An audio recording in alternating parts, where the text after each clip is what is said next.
Good afternoon, football fans. We welcome you to Municipal Stadium in Waterbury, Connecticut as live on the CACC Network and YouTube.com at Go Post Eagles. Your Post University Eagles host the West Virginia Wesleyan University Bobcats.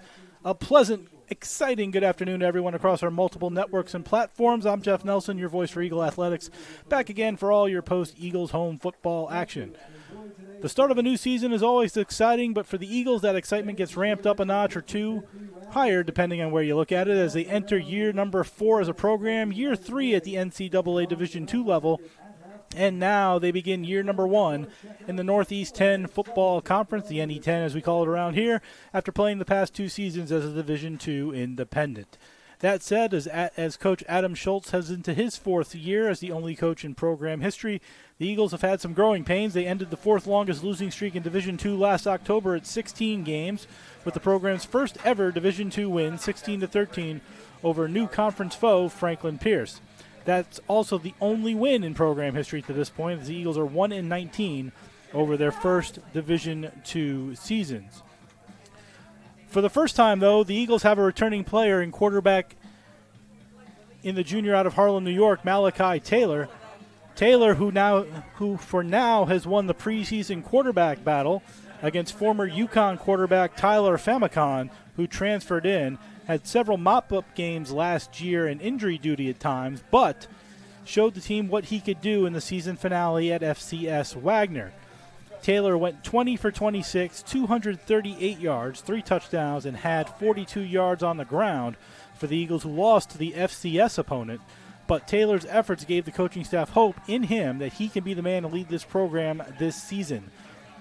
There's also belief that Tyler Famicon will see some action today as well, but for the starters, they're going to go to Malachi Taylor.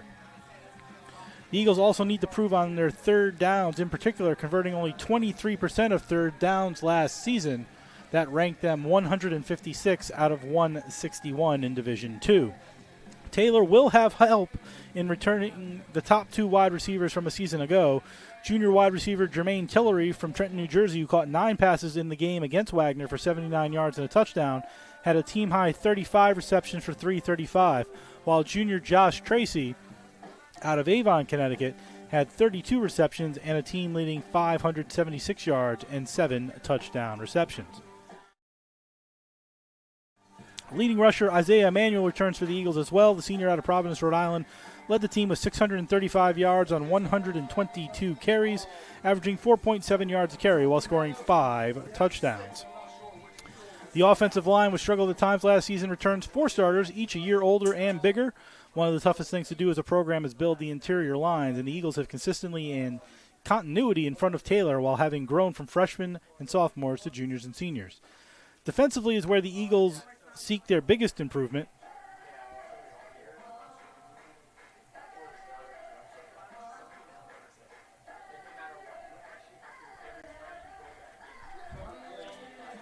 Defensively is where the Eagles seek their biggest improvement. The 2023 season saw the defense give up over 42 points per game.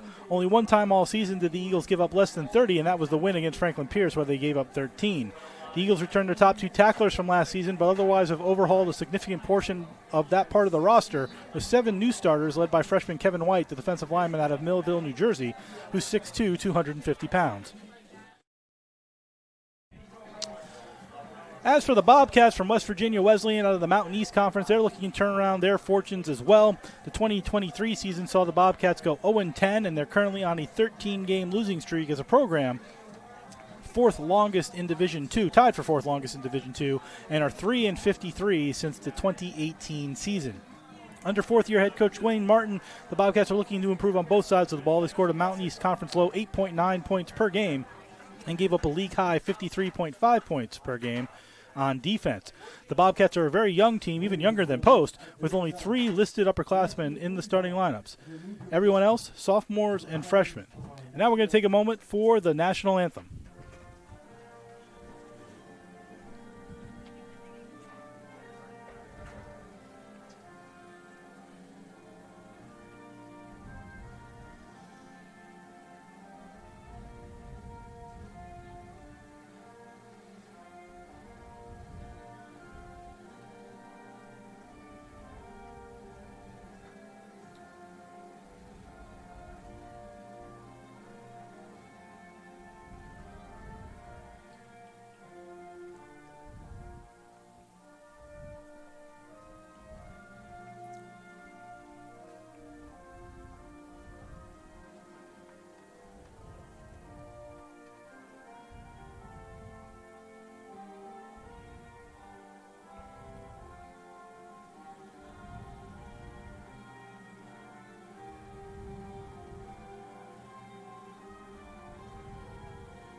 our national anthem. Just to finish up for West Virginia Wesleyan, they do return their primary quarterback, sophomore Quentin Pulley, who appears to get the start today. Played in 5 games, was 30 for 65, 294 yards, 1 TD, and 4 interceptions. He also ran for 184 yards, while senior Nathan Payne played in all 10 games, was 94 for 175, 1,090 yards, 4 touchdowns, and 7 interceptions. They get back their leading rusher as well. Sophomore Kevin Mitchell gained 266 yards on the ground while catching 19 passes out of the backfield. Defensively, the Bobcats overhauled as well, just like the Eagles, with only 2 of their top 10 tacklers returning to the roster. They're led by redshirt sophomore cornerback E.J. Dobson, who had 23 tackles and 1 interception last season. In the preseason, both the Eagles and Bobcats have been picked to finish last by the coaches in their respective conferences. However, one team today will start 1-0. Will be the Bobcats for the first time since 2017. That was 7 years ago today, by the way, when they defeated Concord 23-18. Or will it be your Eagles looking to go over 500 for the first time in program history, while also getting their first home win in program history? Opening day of college football, week 1, get ready. We'll be back in 30 seconds with the starting lineup. We've done the national anthem. Coin toss and all of today's football action. Live from Waterbury, Connecticut, as you're listening and watching the Post University Football on the CACC Network and YouTube.com/GoPostEagles.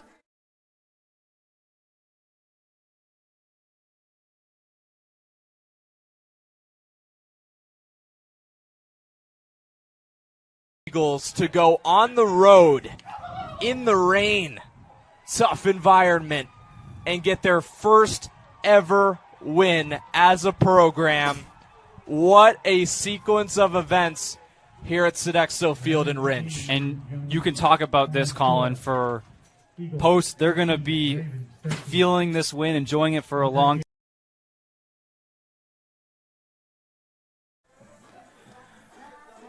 We are back on CACC Network and YouTube.com at Go Post Eagles with my executive producer, Glace Glassrud, working efficiently over there trying to get everything up. We will give you the starting lineups, and they're brought to you by Post University, offering online, hybrid, and on-campus degree programs to meet your needs.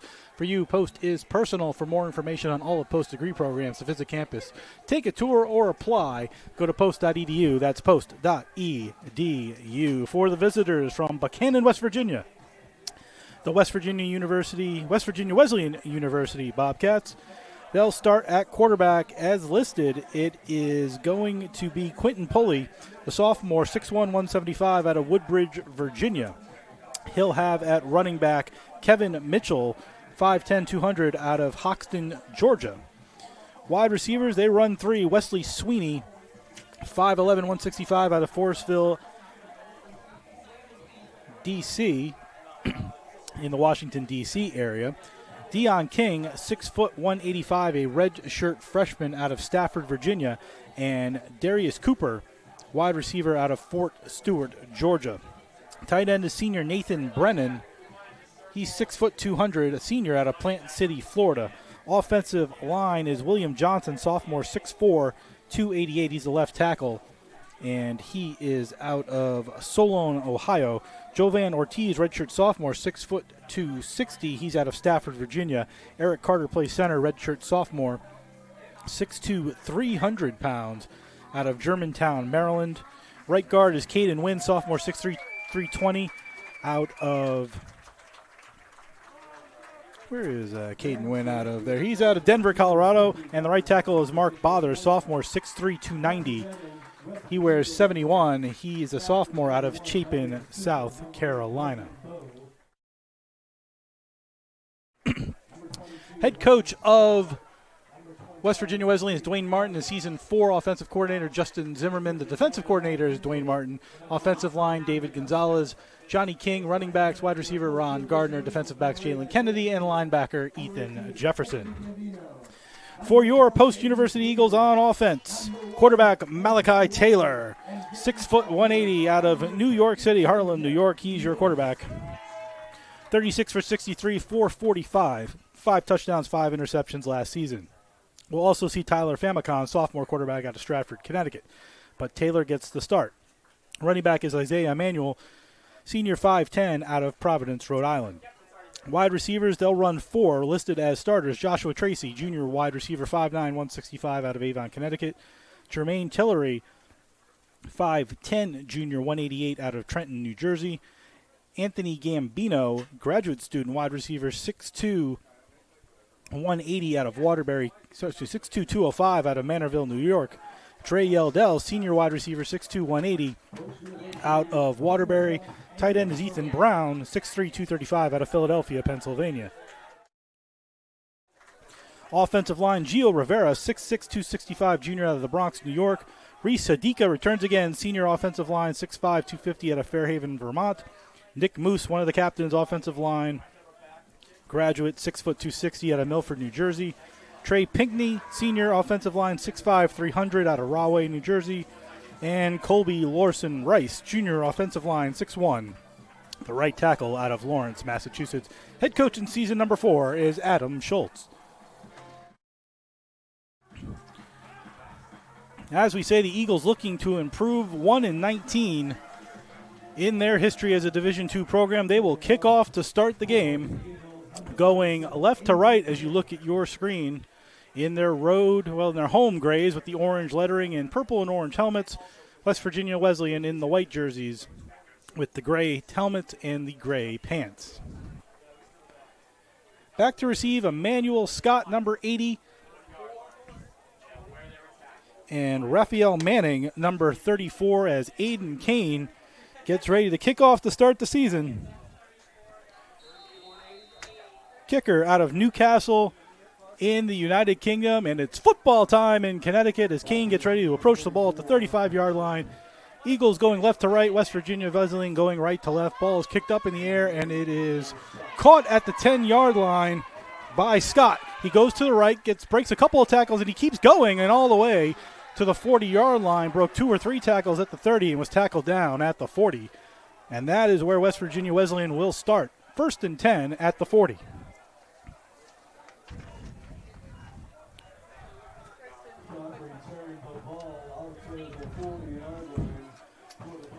Quentin Pulley, 6'1", 175 out of Woodbridge, Virginia. He's the starting quarterback.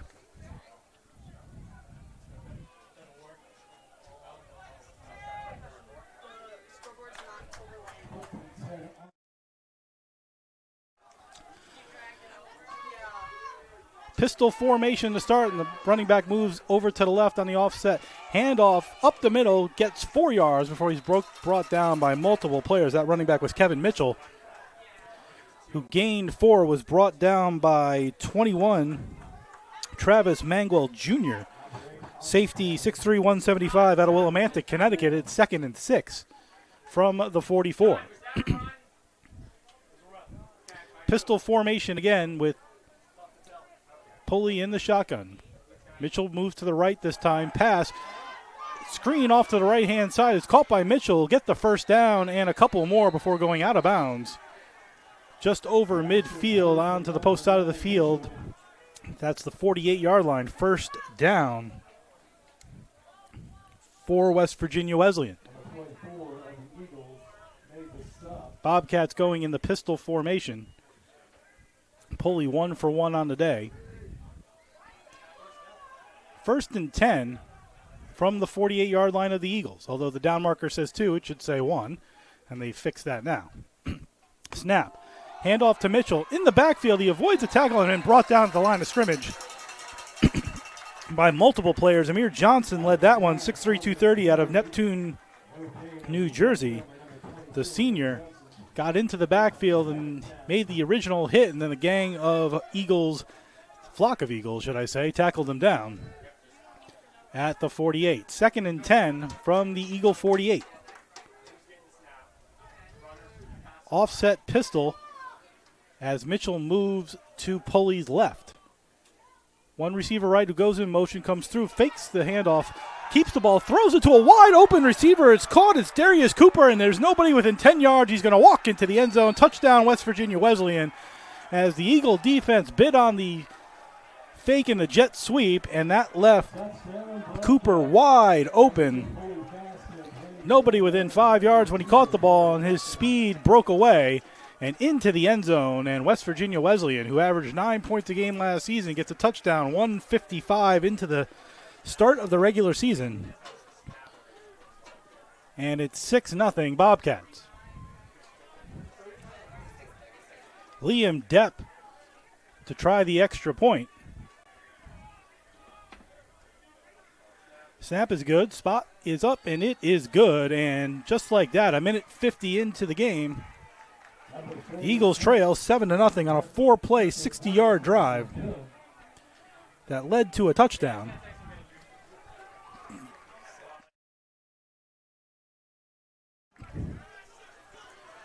So the Eagle defense, which did struggle at times last year and is very young, gives up a touchdown on 4 plays to the West Virginia Wesleyan Bobcats. But now the Eagles will have an opportunity to go on offense, and the Bobcat defense struggled just as much as the Eagle defense last year, as we mentioned. They gave up over 50 points a game on average this year, so this could be a high-scoring affair to say the least. But a minute 50 in, the Bobcats make it 6-0.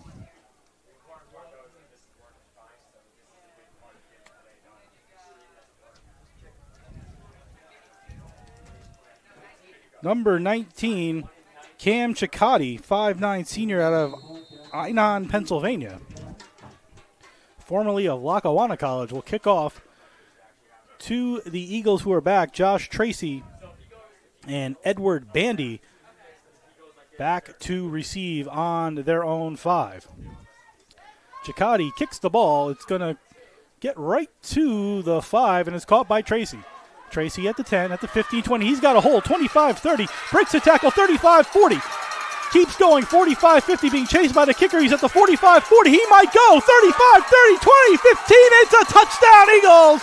There are no flags, and the Eagles tie it right back on a Joshua Tracy 95-yard kickoff return for a touchdown as Tracy goes into the nest for the first time this season. And it took the Eagles all of 11 seconds to get it to 7-6. There is an Eagle player down on the field at the 25, but there are no flags, and a 95-yard kickoff return by Josh Tracy has made this a 7-6 game with the Aiden Kane extra point attempt to come. So a very interesting first 2 minutes and 7 seconds, a 4-play, 60-yard drive by the Bobcats led to a 48-yard touchdown by Cooper, and then a kickoff return 95 yards by Josh Tracy.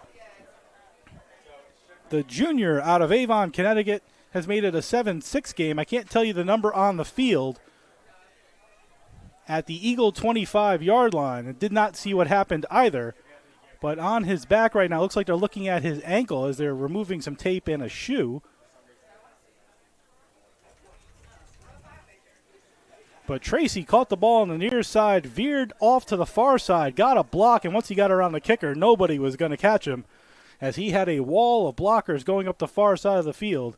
And the Eagles make it 7-6, again with the extra point to come, but all the Eagles on one knee as a player is on the ground at the 25 on his back. They're looking at his ankle as they're ripping tape off.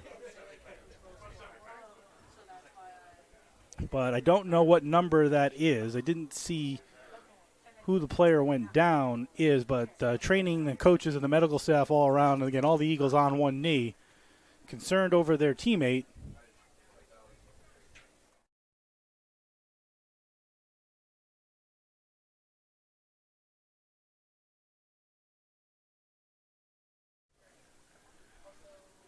From this vantage point, unfortunately, we don't know who that player is, but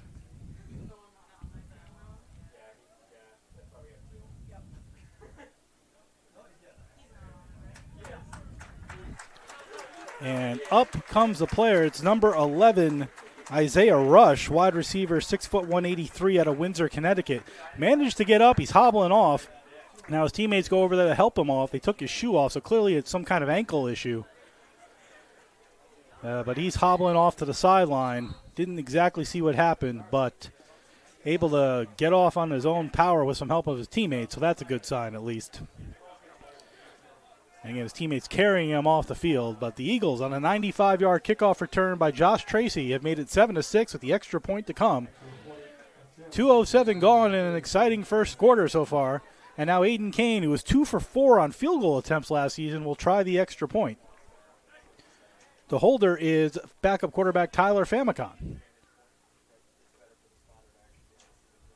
Snap, down, up, and good. And Kane has tied the game at 7.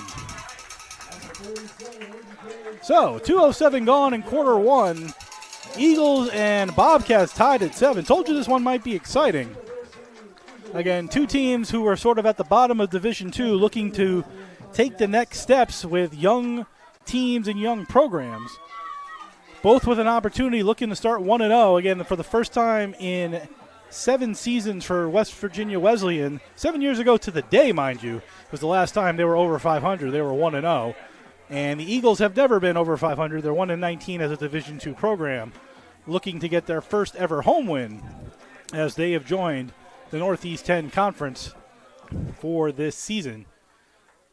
Our next home game will be in 3 weeks, September 21st, 1 p.m. against Pace University. That'll be the NE10 season opener for the Eagles against Pace on September 21st. They have a road game in between. We'll talk about that in a little bit as Kane back to kick again with Manning and Scott back. Kick is high in the air this time, caught by Scott at the 12. On the far side of the field, he breaks a tackle, and he might be gone. There's a flag, though, for holding, and that might bring it all the way back as Scott's going up the far sideline. He's going into the end zone, but there is a flag down at about the 30-yard line of West Virginia Wesleyan, so I think this one's coming all the way back, as there was a tackle right at the 30, and that's a holding penalty on West Virginia Wesleyan, so that's going to bring it all the way back as referee Edward Roos threw that flag, and you could see two West Virginia Wesleyan players sort of tackle an Eagle player, which set up the hole that allowed Scott to run through it and all the way to the end zone, but it's coming all the way back on the holding penalty against West Virginia Wesleyan, and that'll set up 1st and 10 for West Virginia Wesleyan. I believe that'll be at the 17-yard line.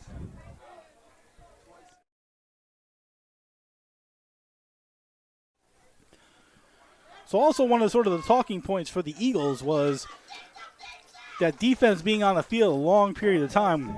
The Eagles, when they did score offensively, scored very quickly. They also scored on special teams a lot, so their defense on the field a lot, and here they are again. They get basically 10 game seconds of rest, and they're right back on the field to play defense again. Let's see if they have a better defensive stand this time with Pulley in the backfield. In the shotgun with the pistol formation, Mitchell to his left. Tight end goes in motion left to right. Handoff to Mitchell, who goes right up the middle. He takes a hit, bounces off, gains about a yard, maybe a yard and a half, before he's brought down by number 12, Matthew Asanaga, defensive lineman, 6'2", 260, a graduate student out of Providence, Rhode Island. Second, we'll call it 9 at the 17. Pistol formation again with Mitchell behind Pulley. Now Mitchell moves to the right, 3 wide receivers. Tight end goes in motion, right to left. Fakes the handoff, throws it over the middle, too far, and almost picked off. Pulley threw a bullet at the knees of number 82, Wesley Sweeney, the wide receiver out of Forestville in Washington, D.C. Threw it so hard it was almost picked. But because it was so low, number 9, A.J. Morrison, the safety out of Queens, New York, was unable to get it. But now it's 3rd and 9 from the 17-yard line. 4 wide receivers, twins on either side. Pistol formation now. 1 receiver goes left to right. Fakes the handoff. Pulley goes back. Throws the screen pass. It's caught at the 20. Gets to the 25. It's a first down to the 30-31. Caught by Logan Altland, running back 5'10", 190, a redshirt freshman out of Spring Grove, Pennsylvania. As the Eagles blitzed and Pulley pulled a nice screen that Altland caught, and that gives the Bobcats a first down at the 32, 1st and 10.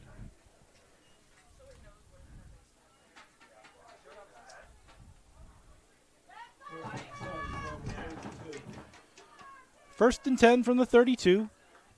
Mitchell moves to the right in the pistol. Fakes the handoff, pulls it back, throws a quick little slant pass, caught by 17. That's Elijah Lewis, 6', 175 out of Goodyear, Arizona. Gains about 4, call it 5. 2nd and 5 at the 37, 38-yard line. Quick passes, quick slants, and screens. That's what this West Virginia Wesleyan offense is looking to do.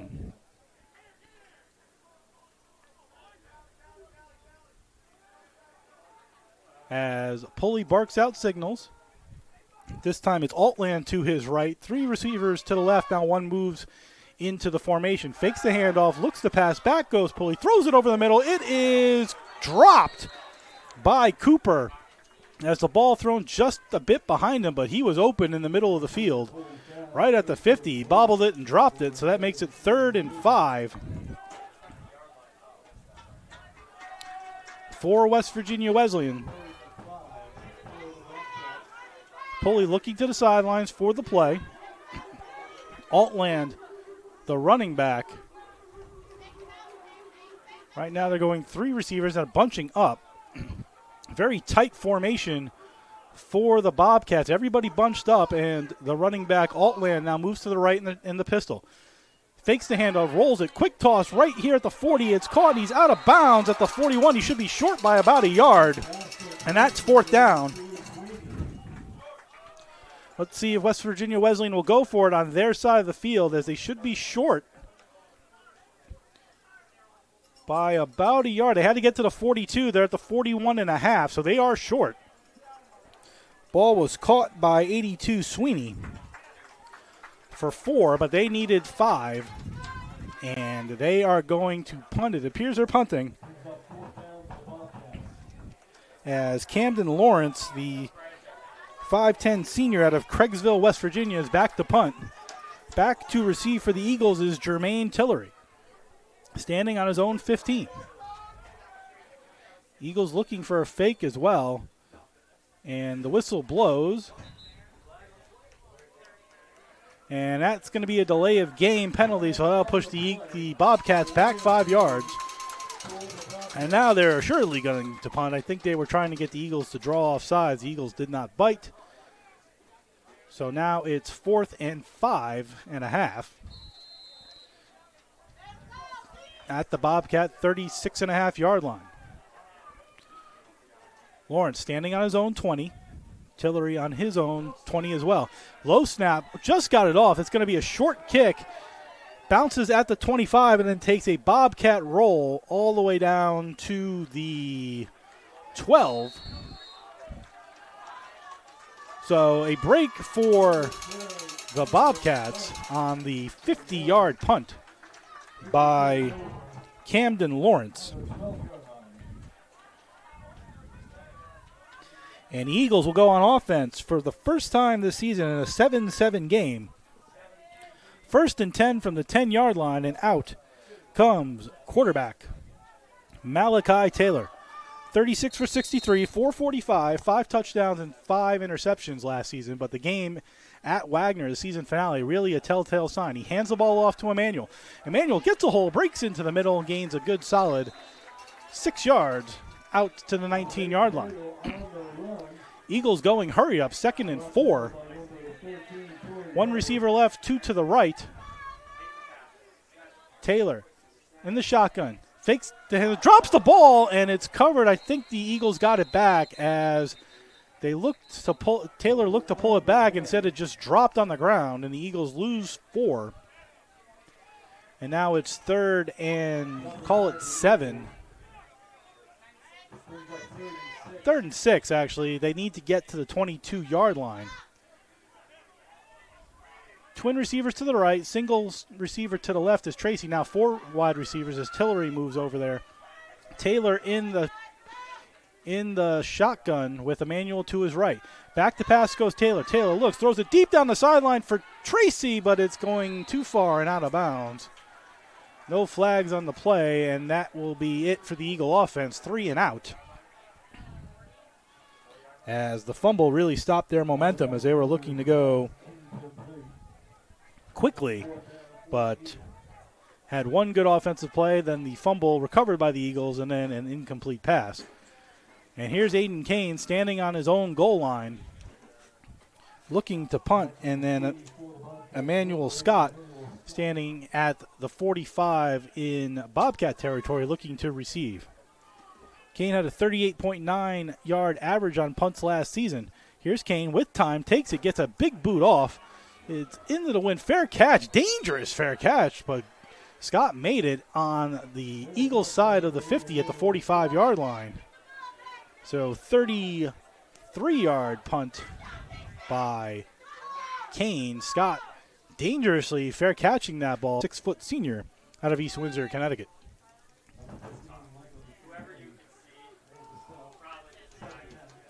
Twin receivers to the left. Again, Cook still out there as a running back. Starts in the pistol, moves to the left as Pulley's in the shotgun. Tight end to his right. Snap, high, fakes the handoff again, rolls to his left, throws the ball on a dime, bobbled but caught at the 10-yard line by Dion King, 6 foot 175 out of Stafford, Virginia. And the Bobcats are marching. They're into the red zone for the first time today. Ball officially at the 11. 1st and 10, so they can get a first down without getting into the end zone. Receiver right, receiver left. 2 tight ends on the right side, and back in the game at running back is Kevin Mitchell on the left. Handoff to Mitchell. He goes up the middle, gains about 4 before he's brought down at the 6. I'll give him 5. 2nd and call it 5.5 at the 6.5. As Mitchell came back into the game to replace Cook. Same formation, single receivers on either side. Tight ends to the left this time. Mitchell in the pistol behind Pulley, who now moves to the right. Pulley takes the handoff, fakes the handoff, rolls to the right. This time it wasn't blocked off, and then throws it to one of the up-back tight ends, who caught it at the 6 for probably about a half a yard gain. That was 23, Montavious Brinney, 6'2", 240 senior out of Liberty City, Florida. He was the tight end who caught it. He veered from left to right, caught the ball on the quick screen, but really didn't gain anything, so now it's 3rd and 5. 3 minutes to go in the first quarter, 7-7. This is the Bobcats' 3rd offensive series of the game. Twin receivers to the right on the short side, 1 receiver on the long side. Now, right to left goes one of the receivers, fakes the handoff to Mitchell. He rolls it into the middle. It's popped up in the air, and it is caught, but was he in bounds? He was. Touchdown, Cooper, who's had trouble receiving the ball, as that's the 2nd time he bobbled it. But this time he caught it, and they say he's in bounds, and Cooper gets his 2nd touchdown of the game on a 7-play, 45-yard drive. 6-yard touchdown to Cooper. And West Virginia Wesleyan takes a 13-7 lead. Our players short on the extra point attempt, as Liam Depp calling out the extra blocker. Confusion on both teams, and now they're letting the Eagles sub because the Bobcats got the sub. And then there's a flag for delay of game, which will be against West Virginia Wesleyan. They substituted late, which meant the Eagles had an opportunity to substitute, and that created the delay of game. So 13-7, extra point to come, 2:51 to go in the first quarter. Depp 1 for 1 on extra points. This one's going to be an extra 5 yards back, a 25-yard attempt by Depp. Snap, good. Spot is up. Kick is good, and it's 14-7 Bobcats. So before the first quarter ends, the Bobcats have already broken their season scoring average from last year, as they averaged 9.5 points a game. They're at 14 now. And Eagles will now get their potentially second offensive opportunity. Their score was on a 95-yard kickoff return to Josh Tracy. 10 seconds after the Bobcats made it 7-0. But early in the first quarter, we're seeing some of the trends that we saw last year from the Eagles, which was, again, the Eagle offense. Short drips, scoring on short drives. In this case, they scored on a kickoff return. And then the defense being on the field. Of the 13 minutes of game action, the Eagle defense has been on the field for 11 of them. not sustainable over a 4-quarter game. You can't be on the field for 40 minutes as a defense. But the Eagles will get their second offensive possession unless they score on the kickoff again. As Chakotay will kick it to Tracy and Bandy. My guess is they might avoid Josh Tracy on the kickoff, both of whom are standing on the 5-yard line. Here's the kick, and it's up, and it does go to Tracy at the 5. He catches it as 4, actually. Backs up, now starts going, this time near side. Gets a block, gets around the first wave of defenders, and he might be gone again, and he gets tripped up. That might be tripping on the kicker, which wasn't the worst thing to ever do, because Tracy was gone. As Chakotay looked like he stuck out his leg. Should have been a tripping penalty from this vantage point, which, again, wasn't the worst thing to do, because otherwise Tracy was gone. But he's tackled right at midfield, so 45 yards for Tracy on the kickoff return. Puts the Eagles in good field position right at midfield. And again, Chakotay looked like he stuck out his leg to make the trip, so probably should have been a tripping penalty. But, again, would have been a good play either way, otherwise Tracy was gone. Ball officially on the 49 of the Bobcats, so they're over midfield. The Eagles will start again, but this time Tyler Famicon, the former University of Connecticut quarterback, is in the backfield for the Eagles. Shotgun formation. Fakes the handoff, goes up the middle, gains maybe a half yard.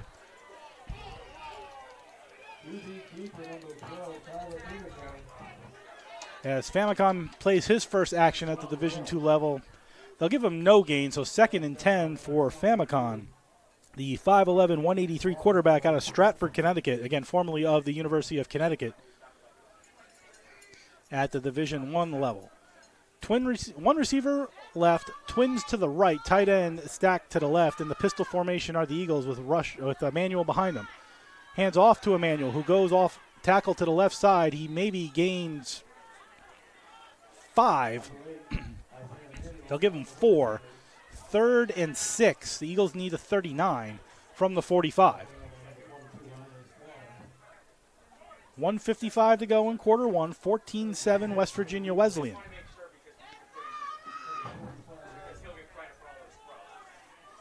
Receiver left, far side, trips to the right. Emmanuel next to Famicon, right at midfield. Barks out the signals. Bobcats show blitz. 3rd down. Snap, back to Famicon, looks over, spins away from the oncoming rush to the far side, throws a bullet, but bounces at the 30, and that'll bring up 4th down. Just some information, 3rd down conversions last year, the Eagles were 156th in Division II out of 161 teams at 23.5%. The Bobcats were 46.6% on allowing conversions. They were 149th in the country. So neither team had some good stats, but it looks like the Eagles are going to punt here. 4th and 6 from the 45 and let their defense play. But again, only out there for less than 2 minutes as Kane stands on his own 40. And Bobcats will call a timeout, which may give Coach Schultz an opportunity for the Eagles to maybe think about going for it on 4th and 6. 1:19 to go in quarter number 1. 14-7 Bobcats.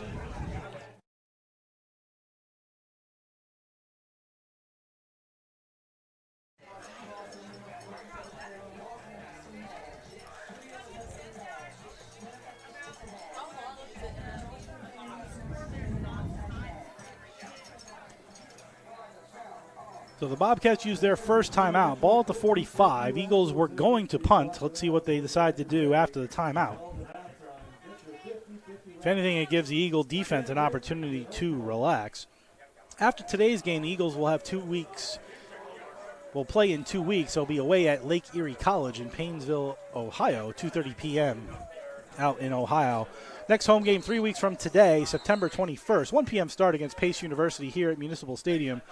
Join us on all the applicable networks, CACC, NE10, and YouTube at Go Post Eagles, as that'll be the NE10 opener, first ever game in the NE10 for the Eagles. Scott standing on his own 10, Kane on his 40, looking to punt for the second time. Plenty of time off the side of his leg, but he might get an eagle bounce, and he does. It rolls, and then for some reason it was caught by Josh Tracy at the 15. He could have let that roll for a while, as it probably would have gone inside the 10, but instead, 1st and 10 at the 15 are the Bobcats. And a 30-yard punt for Adam Kane.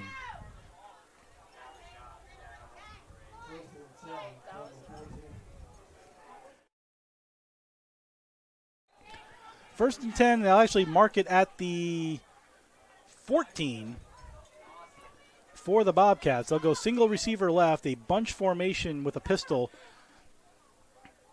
and Mitchell behind Pulley with 1:10 to go in the quarter.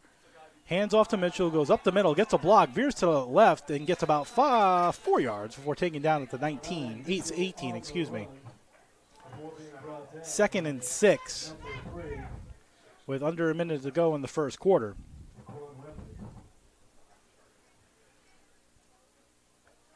Pulley looking over the sideline for the play. This time, twin receivers to the left, bunched together. As despite the pistol formation, it's a very tight pistol formation with Mitchell directly behind. Pulley now moves to the left. Shotgun snap high, caught by Pulley, hands it to Mitchell, gets around right tackle for about 3 more, and that'll bring up 3rd and 2.5, let's say. See if the Bobcats bring it down to the quarter and talk it over, or if they're going to rush a play in. 15 seconds to go. The game clock is ahead of the play clock, so they can let this go to the end of the first quarter. And that's what it looks like they're going to do. And just waiting for the clock to hit 0, so I can say it's the end of the first quarter. With the score, West Virginia Wesleyan 14 and Post 7. We'll be back in 1 minute. You're listening and watching the Post University Football on CACC Network and YouTube.com/GoPostEagles.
Start of the second quarter here at Municipal Stadium in Waterbury. I'm Jeff Nelson here on CACC Network and YouTube.com/GoPostEagles, where the Bobcats lead the Eagles 14-7. It's 3rd and 2 at the 22-yard line. And the second quarter brought to you by Post University and its 17 NCAA Division II athletic programs. From golf to football to hockey, there's something for everyone to enjoy, whether student, parent, or fan. For more information on Post University athletics, news, scores, and upcoming schedules, go to posteagles.com. That's posteagles.com. 3rd and 2, handoff to Mitchell, and he stopped right at the line of scrimmage, then bounces off again and loses about 2 yards, and the Eagles will hold on a 2-yard loss to Mitchell, and that'll bring up 4th down. Good job by the Eagle defense getting and in there amongst the tacklers, Jalen Kelly, as the Eagles will get the ball back with Tillery standing on his own 35. Back to punt is Camden Lawrence, standing on his own 10. Good job by the Eagles to hold after the timeout for the first quarter. Snap is low, but caught by Lawrence. He gets it off just before a hand gets in there, and this ball is going to be short again, and then take another Bobcat bounce right at the 42-yard line.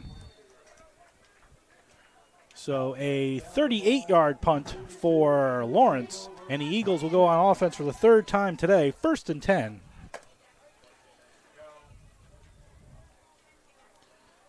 at the 42-yard line. First quarter statistics for West Virginia Wesleyan. Kevin Mitchell, 5 carries, 18 yards. Darius Cooper, 2 receptions, 52 yards, and 2 touchdowns. Elijah Lewis, 3 receptions and 28 yards. Pulley was 10 for 12, 116 for 2 touchdowns in the first quarter.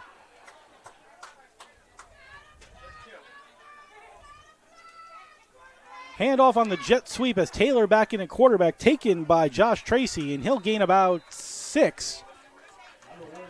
Out to the 48-yard line. Eagle offense wasn't that stellar in the first half. Both Taylor and Famicon 0 for 1. As Isaiah Emanuel had 3 carries for 9 yards.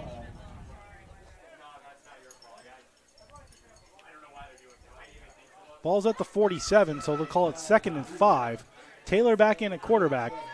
Wide receiver right, wide receiver left. 2 running backs flanking Taylor on either side. Snap to Taylor, fakes the handoff, goes up the middle on a draw play. Maybe gets back to the line of scrimmage before he's tackled by West Virginia Wesleyan's number 97, David DiCio, 6 foot 260 senior out of McMurray, Pennsylvania. 3rd and 5 for the Eagles this time. As some confusion on the offense, still plenty of time on the play clock. Trips to the right. Running back to Taylor's right and single receiver over here on the near side left. Snap to Taylor, looks over the middle, throws to to Tracy, who catches the ball at the 48, makes a spin move to the 40. He's down to the 30 before he's finally brought down by number 20, Kenneth Jarvis. 6 foot 185 out of Alexandria, Virginia. The sophomore made the tackle, but Tracy gets his first reception of the season, his 46th reception all time for the Eagles, and the first completion of the season by either quarterback, as the Eagles get a first down and are on the roll. 1st and 10 from the 32. Snap to Taylor. Gives the handoff to Emanuel. He avoids a tackle. Now up the middle, bounces with a juke cut. Gets about 8 for the longest run of the season, and the Eagles' hurry-up offense continues as it's 2nd and 2. Twins to the right, single receiver left. Emanuel in the backfield, high snap, gives to Emanuel, who goes off tackle to the right, gets around a tackler, got enough for the first down, and the Eagles will go 1st and 10. At the call it the 20 officially, so they're into the red zone for the first time this season. Eagle offense moving quickly as Anthony Gambino comes on for the tight end, and the Eagles will go trips left, all stacked. Single receiver right, Emanuel right next to Taylor in the shotgun. Snap to Taylor. He looks over the middle, has somebody coming at him, then a throw to the end zone. That should be pass interference as it is, as Tracy was hit. And multiple flags come out as this penalty should be on 24. Keyshawn Robinson, 6 foot 177 sophomore out of Charlotte. As Tracy came back to the ball, he got ran into by Robinson for a pass interference penalty. And that'll move the Eagles, I believe, to 1st and goal officially. They might just be short of 1st and goal. Let's see. Because it's a half the distance penalty. Umpire David Kolari moving the ball as we speak, as the Eagles will be 1st and goal.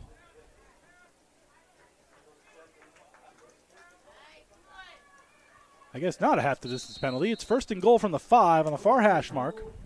So the Eagles 1st and goal for the first time this season, trailing 14-7.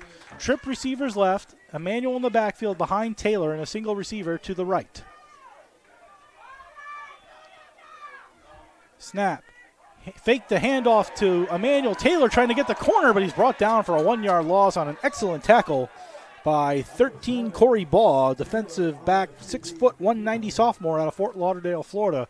He did not bite on the fake, and all that did was change the football from the right side of the field on the far side to the left side of the field on the near side, and that'll bring 2nd and goal for the Eagles.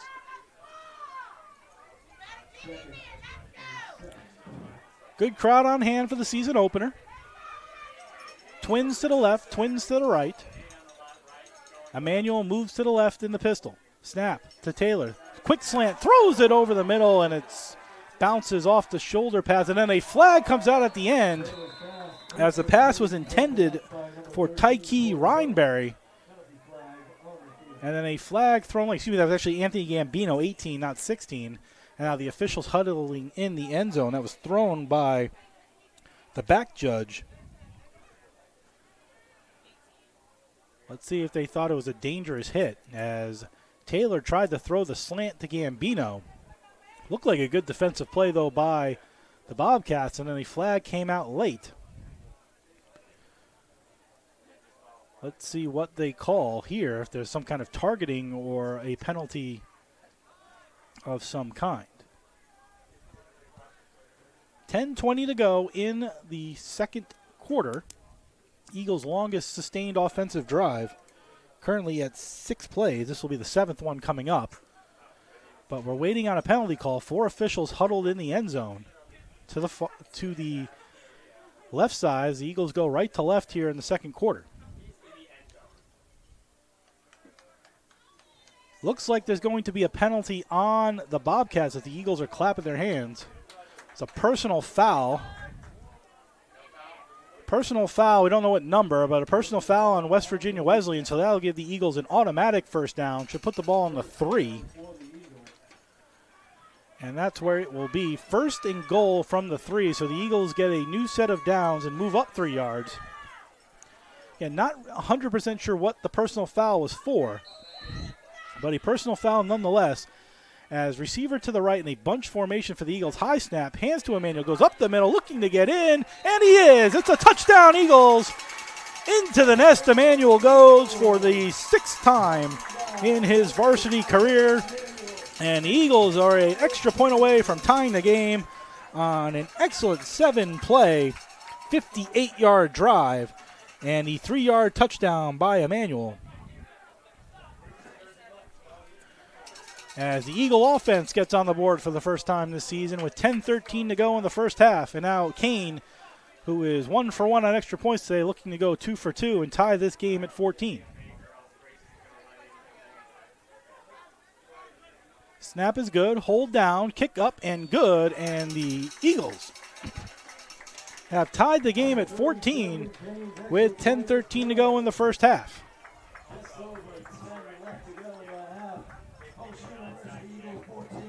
And the Eagles have tied the game at 14 and will kick off.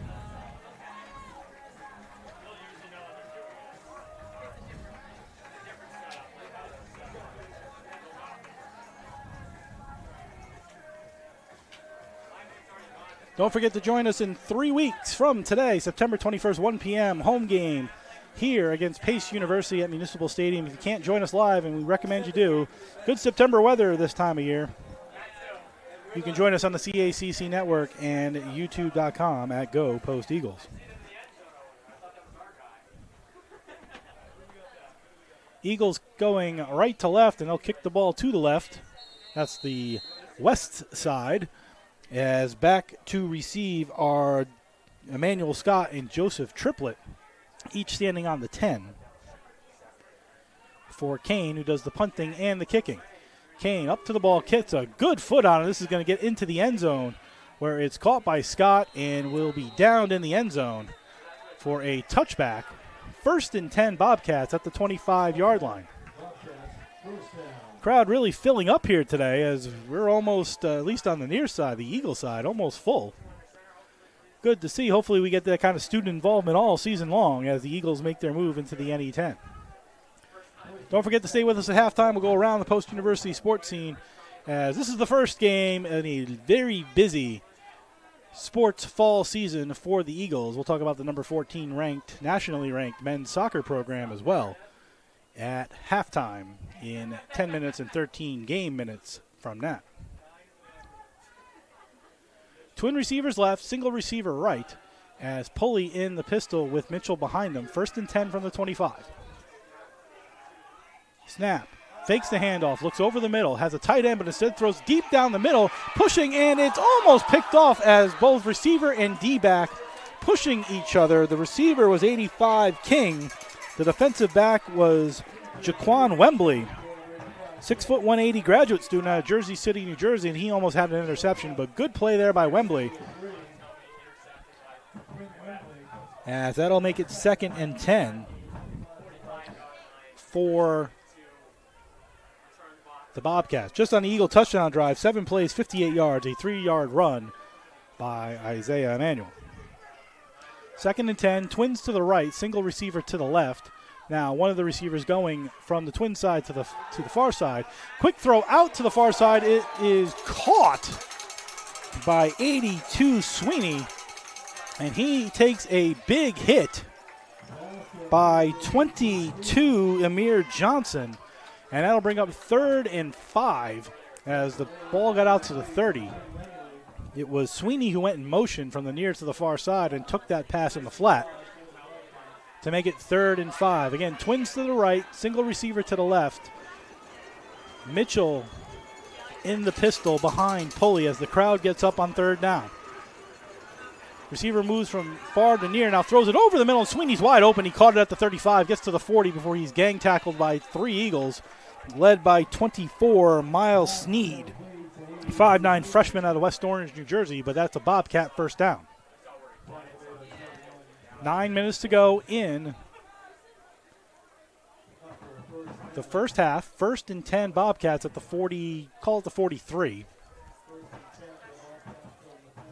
As Pulley's been efficient so far with only 3 incompletions. Single Twins left, Twins right. Single running back in the pistol behind him. Fakes the handoff, rolls to the far side, avoids the sack, keeps going, gets about 3 yards before he stumbles out of bounds. As into the backfield was Amir Johnson for the Eagles, but got away. Did Pulley, and he got about 3 yards out to the 40, call it the 46.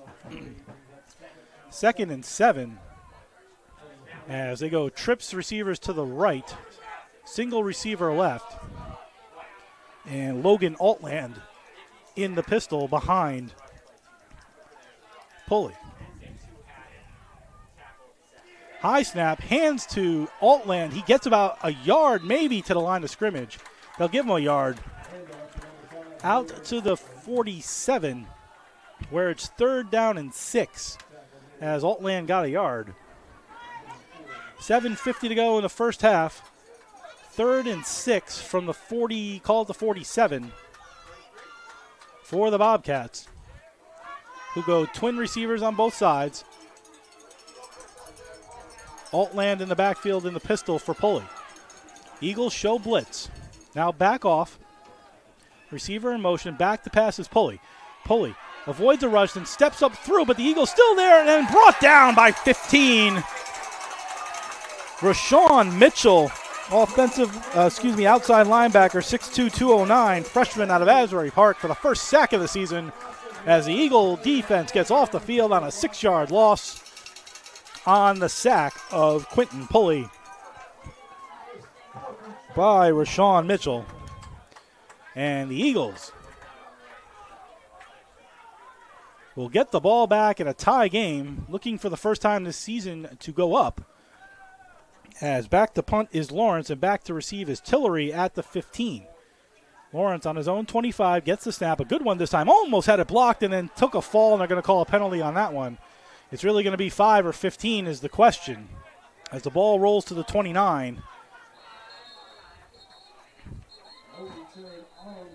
We say he gets the ball off. Just for the record, last season the Bobcats led the nation in blocked punts with 7, and they were 159 out of 161 in blocked kicks allowed with 9. So it looks like it's only going to be a 5-yard penalty because otherwise you just take the personal foul and move on. But they're talking to the coaches and the kicker as to what they want to do. So running into the kicker, it's a 5-yard penalty, which wouldn't be enough for a first down. Wasn't the best of kicks. It's only a 20-yard kick. But again, I think from the Bobcat perspective, they led the nation in punts blocked last year. That one was almost blocked. which is what led to the running into the kicker, so you probably don't want to risk it. And instead, they'll give the Eagles the ball at their own 27-yard line, and the Eagles will start their 4th drive of the game. Last one led to a touchdown. As Famicon is underneath in the shotgun, he hands the ball on the jet sweep to Tillery. Tillery gets around the corner, might gain 3, as he took a big hit by number 4, Eric Wade, 5'11", 155 junior out of Chicago, Illinois. And they'll give the Eagles the ball at the 32, so that's a gain of 4. 2nd and 6 on the jet sweep for Tillery. 6 minutes to go, first half. Eagles and Bobcats tied at 14. Trips to the right, single receiver near side left. Famicon in the shotgun with Emmanuel next to him. Snap to Famicon. Spins away from the oncoming rush. Rolls out to the near side looking to throw. He throws it dangerously over the middle, and the only one there were Bobcats. But luckily a couple of yards short, as in the vicinity was 26. Carlos Timas Jr., 6'1", 195 freshman from Boston, Massachusetts. Famicon probably would have been better off to throw it out of bounds versus throwing it in the middle of the field, but got away with it. And that'll lead to 3rd down and 6 for the Eagles at their own 32-yard line. Twins to the right, single receiver left, tight end on the left side with Emmanuel next to Famicon. Famicon calls for the ball. Tillery goes in motion. Snap, fakes the handoff to Emmanuel, rolls to the right this time, gets a block, holds waits, throws the ball over the middle, and it's caught by the Eagles after it's deflected off the hands of Timas Jr. Oh, they're going to say it was dropped, but Timas Jr. had a pick, went off his hands, thought Ethan Brown had gotten underneath it, but apparently it was an incomplete pass as Brown could not hold on, and that'll send the Eagles to 4th down. So 2 dangerous passes by Famicon, one into the middle that was just short of being picked, and then the second one that Timas Jr. could have picked, but off his hands and incomplete. And the Eagles will punt with Kane standing on his own 17-yard line and Scott on his own 35 set to receive. Timeout West Virginia Wesleyan. That's their second of the half with 5:33 remaining. Eagles set the punt in a 14-14 game. Kane's first 2 punts, 38 and 30 yards respectively. Don't forget to join us in 3 weeks for the next home game here for the Eagles at Municipal Stadium, September 21st, 1 p.m. against Pace University. If you can't make it out here live or you just want to listen to us, we're on the CACC network and youtube.com/go post Eagles. Eagle fans, the collegiate sports season is beginning. Are you in the market for some post-university swag? Are you looking for the latest in post-university clothing or branded items? Do you want to represent your Eagle fandom in the nest, on campus, around the neighborhood, at home, or on the road? If so, go to posteagles.com, click on the fan section on the right side, then click on School Store to grab anything and everything Post Eagles. Use the code DEDICATED25 at checkout to receive 25% off your order of $100 or more. Exclusions do apply. That code is DEDICATED, DEDICATED25. You can also visit the campus store and the Lever Student Center on campus. They're open Monday through Thursday, 9 a.m. to 4 p.m. Timeout over. 4th and 6. Eagles going to punt. Kane standing again on his own 17, and Scott up to the 35-yard line to receive. Snap is good, but there is a false start ahead of that, and Kane let off the best punt he had all day. It landed on the 10, but all for naught, as the Eagles will move back 5 yards on the false start.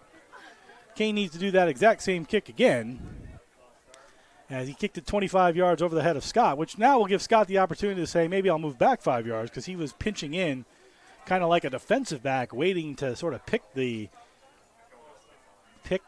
punt.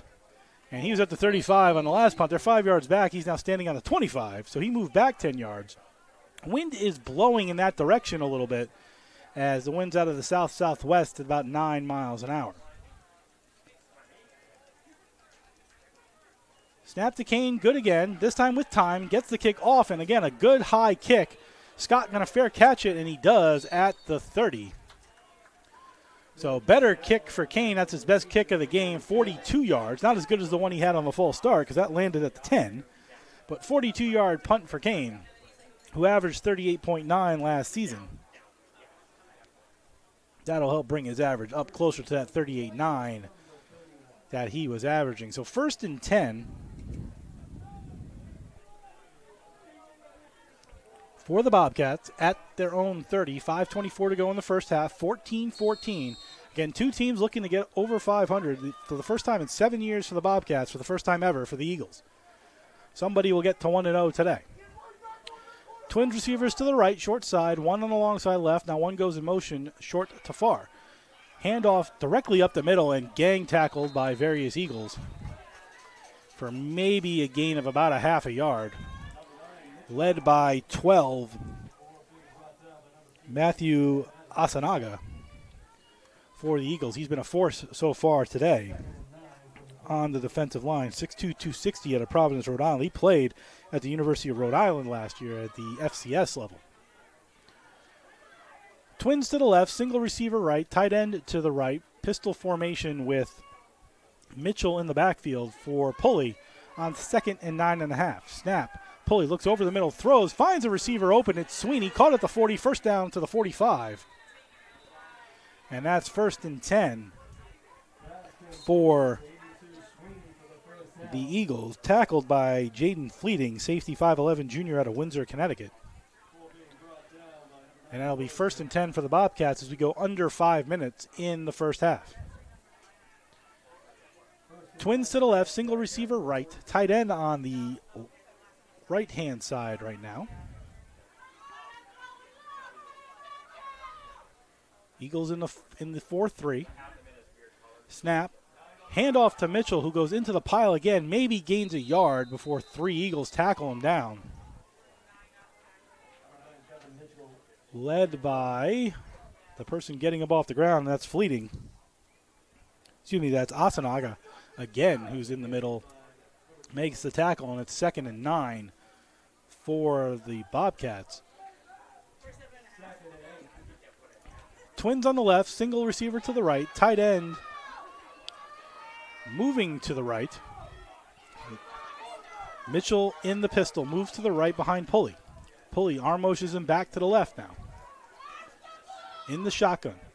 Takes the snap. Fakes the handoff. Rolls to that near side. Looking. Takes a big hit. Throws it up. And it's going to go out of bounds. And there's a flag by the umpire. That's usually holding.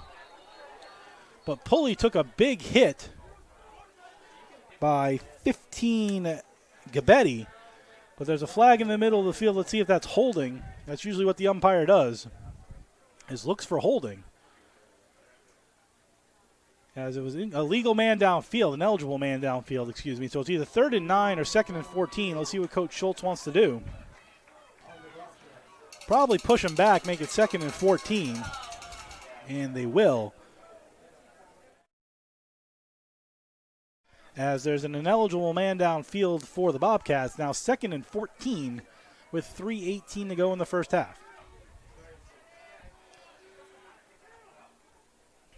Ball is going to be placed, I believe, at the 43. Let's see. Yep, that's where it goes. And they need to get to the 46. Excuse me, the 44 of the Eagles. So we'll call it 2nd and 13 officially. 2nd and 13 at the Bobcat 43. Twins to the left, twins to the right. Mitchell in the pistol. Moves to the right behind Pulley. Snap to Pulley, grabs it with one hand, looks over the middle, now down the left sideline. Little too deep and out of bounds. As waiting for it was Miles Snee, but that went too far out of bounds for him, even him to grab it.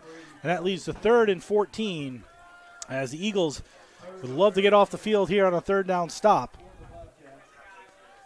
from the 43-yard line. 3rd down. Good football day, 75 degrees, cloudy, a little humid, wind blowing about 9 to 10 miles an hour out of the south-southwest. About a 10% chance of rain. As cloudy as it is, it's not expected to rain much. Receiver left on the far side, twins to the right. Now Mitchell moves out of the backfield into a receiver position. Instead, Pulley goes right up the middle. He's got a hole, an opportunity at the first down, and he's about 2 yards short. as quarterback draw for Pulley gets him to the 46, and that's 4th down. He's 2 yards short. But that kind of play leads to a decision for Dwayne Martin to go 4th and 2 or to pin the Eagles back with under 3 minutes to go. Eagles will get the ball to start the second half. See if the Bobcats run a play or if they just try to draw the Eagles offside. Twins to the left, tight formation in the pistol with Mitchell behind Pulley. 4th and 2. Snap. They do snap it. They give it to Mitchell. He goes up the middle. He gets the first down and more, and he might be gone. He gets to the 25-20, and then he's tackled down. First down, Bobcats on a 26-yard run by Mitchell on 4th down. And just to bring the stats into this play, West Virginia Wesleyan last season was 4 for 17, 23.5% on 4th down conversions. That was second to last in Division II. The Eagles were 150th out of 161 teams in stopping 4th downs. So again, contrasting styles. You've got the bad 4th down defense and the bad 4th down conversions. But this time the 4th down conversion outweighs the 4th down defense. And we're 1st and goal from the 20, and now it's new thing in college football, which you've seen in the pros for a long time, which is the 2-minute warning, brought to you by Post University, offering online, hybrid, and on-campus degree programs to meet your needs. For you, Post is personal. For more information on all of Post's degree programs, to visit campus, take a tour, or to apply, go to post.edu. That's post.edu. 2-minute warning here in the first half. Again, brand new to college football. If you saw some of the higher level games over the weekend, last night and Thursday, you would have seen the 2-minute warning. New to college football, you've seen it in the pros for years. But now at the college level, 2 minutes to go here in the first half. Technically not in the red zone. It's at the 22-yard line. They marked Mitchell down. So 1st and 10 from the Eagle 22. 2 minutes to go in the first half. Single receiver right, twins to the short side right, and Mitchell next to Pulley this time in the shotgun. Fake the jet sweep. Now it's a reverse. Looking to throw the ball to the quarterback. Pulley. He gets it off. He does. It's caught, and it's going to be a first down on an 11-yard gain as Cooper took the reverse, sort of like the Philly special, and threw it to Pulley. Behind him, if that was sort of on the goal line, that would have been a perfect touchdown play, but out in the middle of the field, Pulley was risked getting hit. He ended up getting out of bounds after they gave him 9, so he's actually a yard short of the first down. 2nd and 1 with 1:51 to go in the first half. Snap to Pulley in the shotgun. He fakes the handoff, rolls to the left this time. He's got a bit of a hole. He's at the 10-5, and he's out of bounds at about the 4. They'll give him the 3. And now it's 1st and goal for the Bobcats.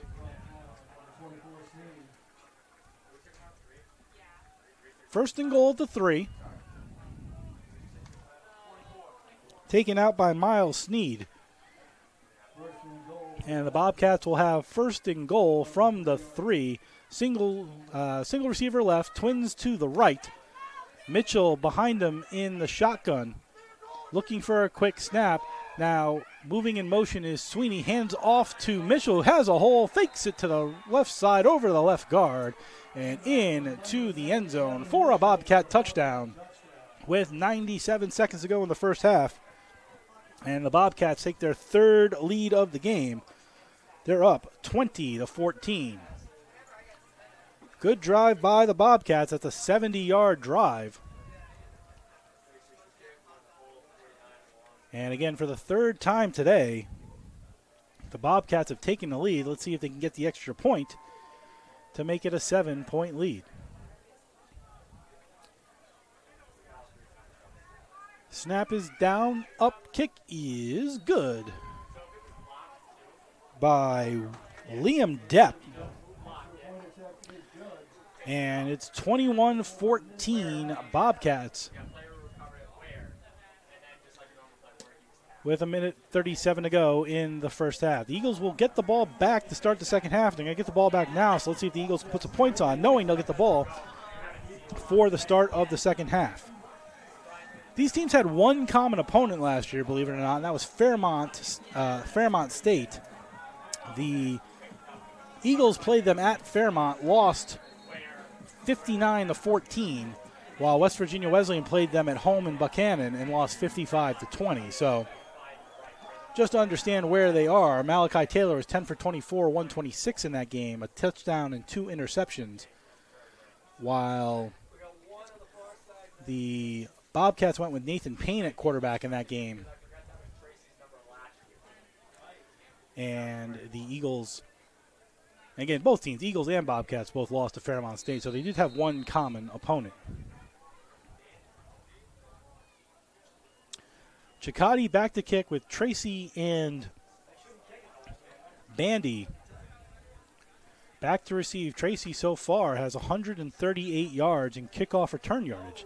And the ball falls off the tee with the wind kicking up just a bit. So they'll start this all over again. You would think if you're the Bobcats, you'd kick it away from Tracy, who ran for 43 and 95 yards officially on two kickoff returns so far. Wind blowing in his face a little bit, and this ball is off to Chicati. Popped it up in the air, so it's going to be lower than Tracy. It's caught at the 25 to the 35-30 and then brought down by, looks like 86. Torrell Dale, 6'2", 220 out of Windsor, Connecticut, the junior. Up back, caught that kickoff, which was heading in Tracy's direction, believe it or not, but the wind held it up, so it never got through to him. Malachi Taylor back at quarterback for the Eagles at the 35. 1:31 to go in the first half. Eagles trailing for the third time today, 21-14. Twins to the right, single receiver left, 2 running backs flanking Taylor on either side. 3 timeouts for the Eagles as well, so they have time. Plus, if they get the first downs, they will stop the clock.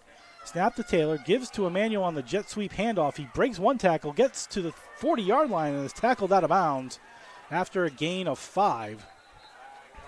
And then a flag goes up. There might be a personal foul after that as well on West Virginia Wesleyan. So the gain was 5. Let's see who the flag is on, as it came well after the play. Just don't know if it's on the offense or the defense.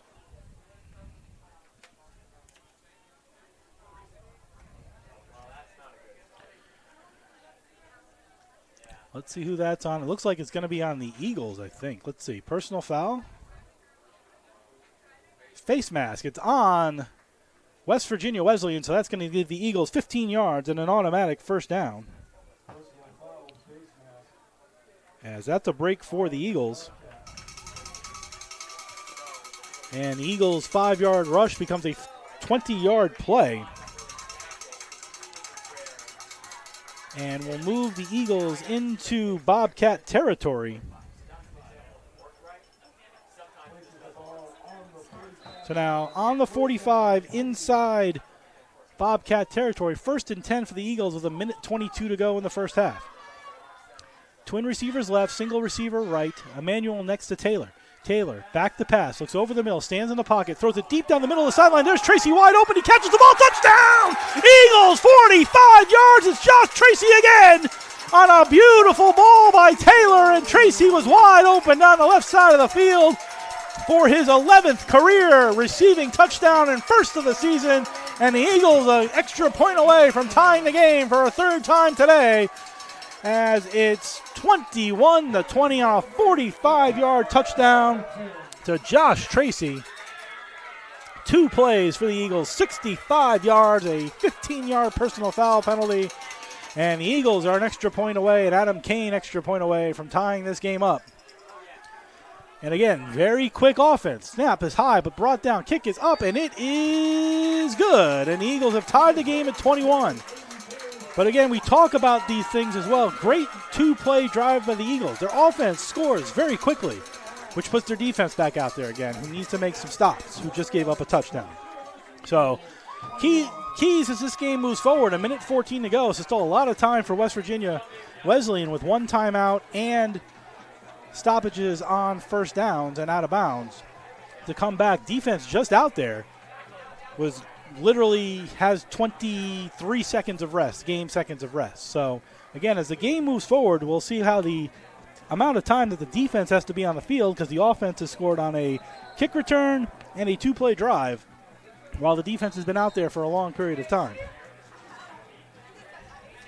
But you take it if you're an Eagle fan, because the game is tied at 21. Again, two very similar teams, so it makes for an exciting game here at the Division II level, with Kane set to kick off back to Scott, and looks like 87 Ross is back there to receive, as the Eagles have tied the game for the third time today with 7-0 West Virginia Wesleyan and 7-7, 14-7 West Virginia Wesleyan, 14-14, 21-14, now 21-21. Scott catches it at the 3. On the near side, now veers all the way to the far side. He escapes one tackle, tries to avoid a second one, and is taken down finally by 24. That's Miles Sneed. He's been all over the place today. Antoine Walden in there as well, but Sneed gets another tackle. And the Bobcats have 1st and 10 at the 22-yard line. Let's see how aggressive they are. Eagles have 3 timeouts, so Bobcats can't kneel the ball down, because the Eagles will call those timeouts. Single receiver right, twins to the left. Cook in the backfield for the Bobcats. Rolls to the left, does Pulley, throws it high in the air. It's caught and then out of bounds, so that stops the clock after a 2-yard gain, we'll call it. 3-yard gain. Out to the 31, so 2nd and, call it 6, 6.5. Twins to either side. 1:01 to go in the first half. Pulley takes the ball, looks over the middle, looks for a quick slant, can't find it. Instead, dangerously throws it in between 2 players. Very short window, 2 Eagles there and 2 Bobcats there. Stops the clock again, and it's 3rd and 6. That play took all of 5 seconds. So now it's 3rd and 6 for the Bobcats, who don't want to give the ball back to the Eagles right away and give them another opportunity to score. Again, the Eagles will get the ball to start the second half as well. Twins to either side, Cook in the backfield directly behind Pulley. Interesting to see if they throw it here. Snap to Pulley, goes back, has pass protection, throws it over the middle, had a wide open receiver but threw it short, but there's a flag in the backfield as well. Let's see if that's holding. He's looking in the direction of West Virginia Wesleyan. Makes you think it's on the Eagles. Let's see. The ball was short. Illegal shift on the offense. So actually it's on the Bobcats. He looked in the wrong direction. The referee was waving decline toward the West Virginia Wesleyan sideline. He should have been looking at the Eagles sideline. That referee, by the way, is Edward Roos. So the Eagles will decline the penalty. And it's 4th down, so the Eagles get the ball right back. The defense did what they needed to do. They had 20 seconds on the field and got the Bobcats off. So now they'll have an opportunity to take the lead going into halftime and get the ball to start the second half. The famous New England Patriots setup of scoring late and then getting the ball to start the second half. So back to kick is Camden Lawrence. Standing on his own 30 is Jermaine Tillery. Here's the snap. Gets the ball off, does Lawrence. That one wasn't close to being blocked, but it's sort of a pop-up in the air. It lands at the 50. Eagles might be wise to let that bounce, and they do. It'll roll to the 40, but it kills another 13, 14 seconds of clock. And 37.8 seconds remain in the first half. Ball at their own 40. They have 3 timeouts and timeouts on first down. Stoppages of clock on first down. So the Eagles come right back out. And will they bring Taylor back out to be quarterback again? Or, nope, they bring it out Famicon. So it looks like the Eagles are just switching quarterbacks on each possession. As Famicon out there again to play quarterback. The University of Connecticut transfer. Stay with us at halftime. We'll go around the post-university sports scene as we do at halftime for every game here on the CACC network and youtube.com/GoPostEagles. Snap to Famicon. He fakes the handoff and goes out to the right side. He will get out of bounds after a 9-yard gain, did Famicon, as he faked the handoff and gets 9 yards. And 2nd and 1, but he stopped the clock on top of it all with 31.1 to go in the first half. Eagles looking to get a score before halftime and get their first lead of the season. Twins left, single receiver right, tight end to the left. Famicon has Emmanuel next to him in the backfield.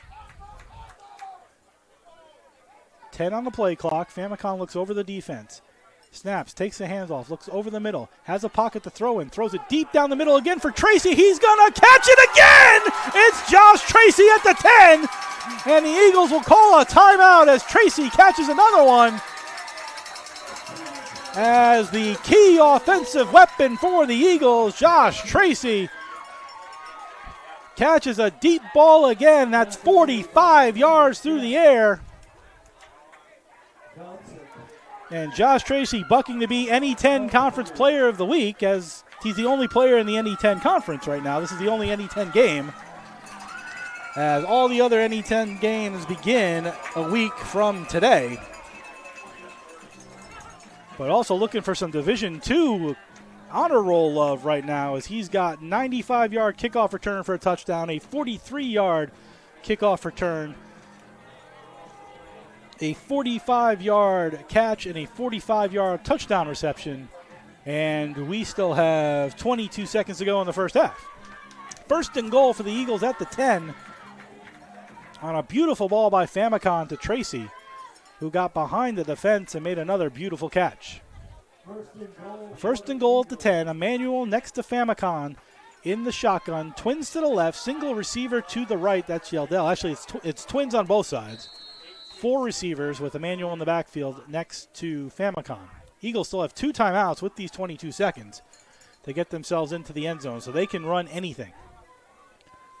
Snap to Famicon, looks over the middle of the field, now looks to the left, avoids a hit, now scrambles away toward the end zone. He's at the 10, he's at the 5, he tries to get in, and he does! Touchdown, Eagles, no flags, into the nest for the quarterback, Tyler Famicon, his first rushing touchdown at the Division II level. The transfer from UConn didn't see a pass he liked. He took off running on the left side and ran into the nest for the touchdown, and the Eagles take a 27-21 lead, their first lead of the season, and have a chance to tack on the extra point to take a 7-point lead as Adam Kane, who's 3 for 3 today, lines up for the extra point.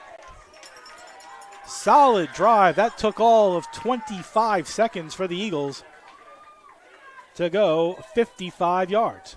Snap, down, kick, up, good. Eagles lead by 7. Kane 4 for 4 on extra points today. And with 14 seconds remaining in the first half, the Eagles have a 7-point lead. Famicon, who struggled on his first series, has played excellent in his last 2 series. Again, beautiful passes to Tracy. And give Malachi Taylor credit as well. He's the one who threw the touchdown pass to Tracy on the previous drive. But Famicon's ball, that was a beautiful throw as well, and the Eagles score 2 touchdowns basically in 1 minute and 12 seconds. Not basically, they did score 2 touchdowns in 1 minute and 12 seconds. And we'll go into halftime barring something silly with a lead.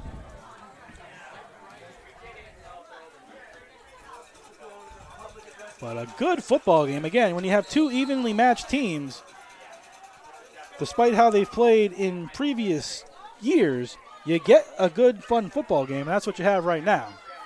The defensive coordinators might not be having fun, but the fans are. Ground ball kick by Kane, pops up into the air, taken by the upback. That's 33. That's 33, Marquise Pfeiffer, 6'2", 210 redshirt freshman from Newport News, Virginia.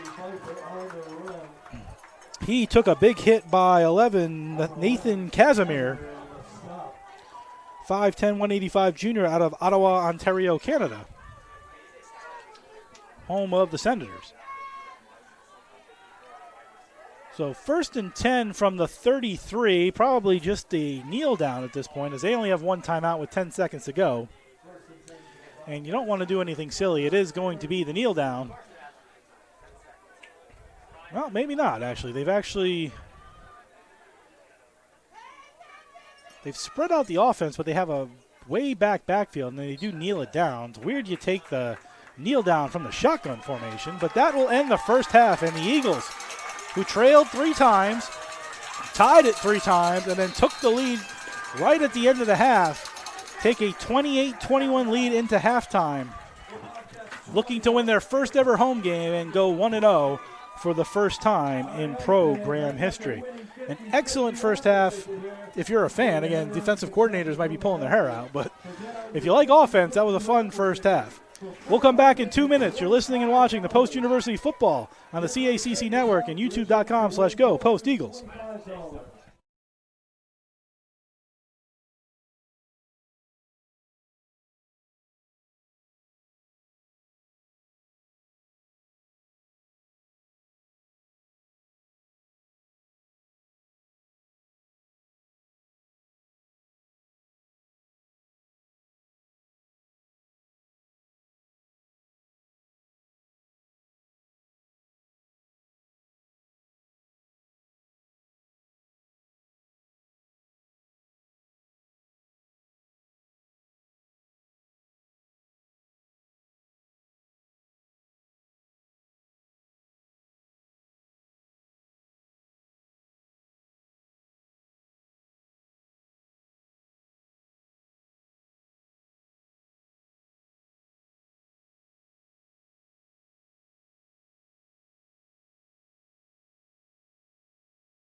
Halftime here at Municipal Stadium in Waterbury, Connecticut, where the Eagles, with 2 late touchdowns in the first half, have a 28-21 lead over the West Virginia Wesleyan Bobcats. An exciting offensive first half here in Waterbury. I'm Jeff Nelson here at halftime, and halftime brought to you by Post University, ranked number 6 by U.S. News and World Report as having the best online programs for 2024.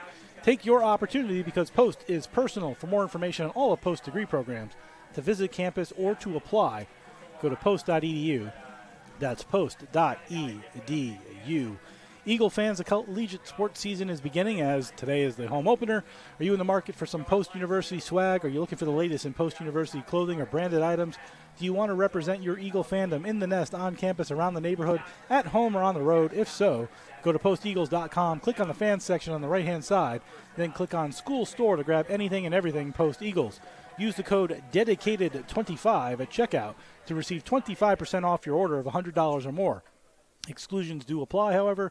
That code is DEDICATED25. That's DEDICATED 25. You can also visit the campus store and the Lever Student Center on campus. They're open Monday through Thursday, 9 a.m. to 4 p.m. So our look around the post-university sports scene starts with football and the NE10 conference as the Eagles join the NE10 conference officially as a member with today's game. They'll play the conference opener in 3 weeks against Pace here in Waterbury, Connecticut.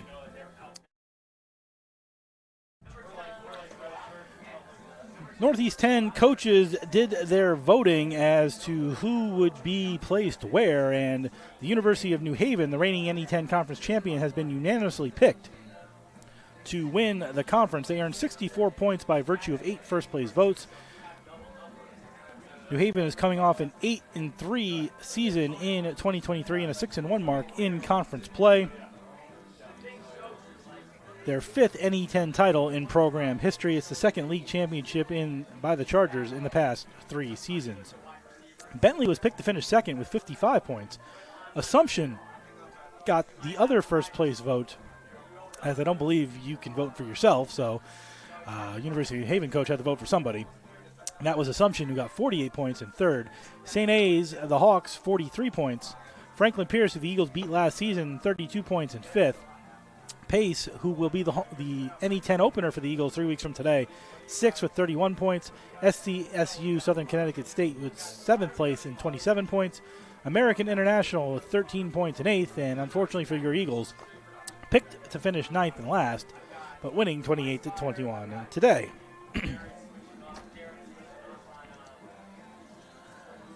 For you NE10 conference fans, one thing you do need to know is while the home games will be on the CACC network and youtube.com at Go Post Eagles, the road games, and this will include men's hockey as well, will be on Flow Sports as the NE10 conference and Flow Sports announced a historic multimedia rights agreement where the NE10 now joins with Flow Sports to show all of the NE10 conference games. Because Post is an associate member, they will not have their home games on Flow Sports, but any road game within the NE10 will be on Flow Sports, which shows roughly over 24,000 live events since it became an organization. If you'd like to sign up for Flow Sports, memberships begin at $9.99 a month or $71.88 for an annual subscription. That's $5.99 a month if you do the annual. While signing up, Flow Sports is available online and via its own app on iOS and Android, as well as smart TVs and streaming devices like Roku, Amazon Fire, and Apple TV. They have various Division I schools and Division II schools and Division III schools within their platform. Again, if you want to watch the road games for the Eagles in conference, this will be both for football and for men's hockey because that's what's tied to the NE10. And also any other road games that the Eagles may play against an NE10 conference opponent in any other sport. They will all be tied to Flow Sports. So if you're a parent and you're looking to watch your kid, or you're an Eagle fan and you're looking to watch the Eagles on the road, you're going to need to sign up for Flow Sports. Memberships begin at $9.99 a month, $71.80 for an annual subscription. That's $5.99 a month on an annual basis. So just something to keep in mind if you're looking to track your Eagle teams when they play NE10 conference teams. That'll really affect you again in the football and the men's hockey, but something to keep in mind as well.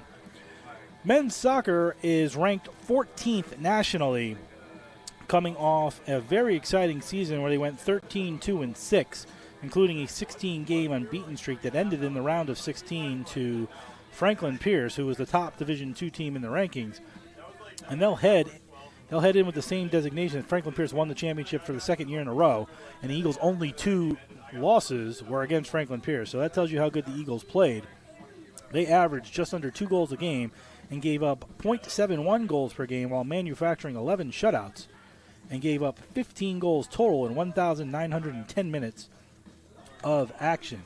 Franklin Pierce once again ranked number 1 in the country, and the Eagles will play them later this season.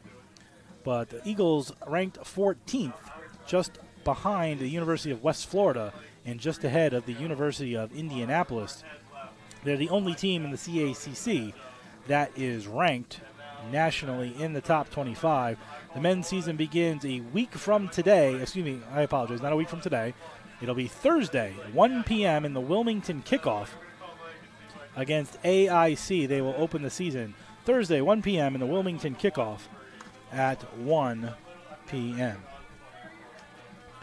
Eagle upcoming schedule for all sports. Very busy. This is the only game going on this week, so all of the staff gets to take a break for a couple days after today, and they've done a good job getting the football game ready and technology and everything else. But starting Thursday, again, as you mentioned, the men's soccer will be against AIC at the Wilmington kickoff invite, 1 o'clock. Women's tennis will be at Assumption, 1 p.m. in Worcester.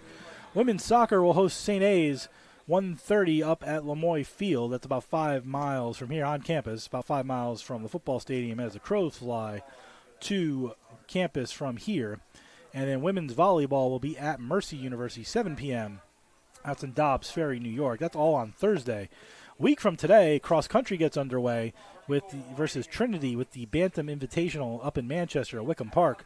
Women's volleyball will travel to New Haven to play the Queens College Fighting Subways at 10 a.m. Women's tennis will host DeUville University at 1 p.m. in Middlebury, Connecticut.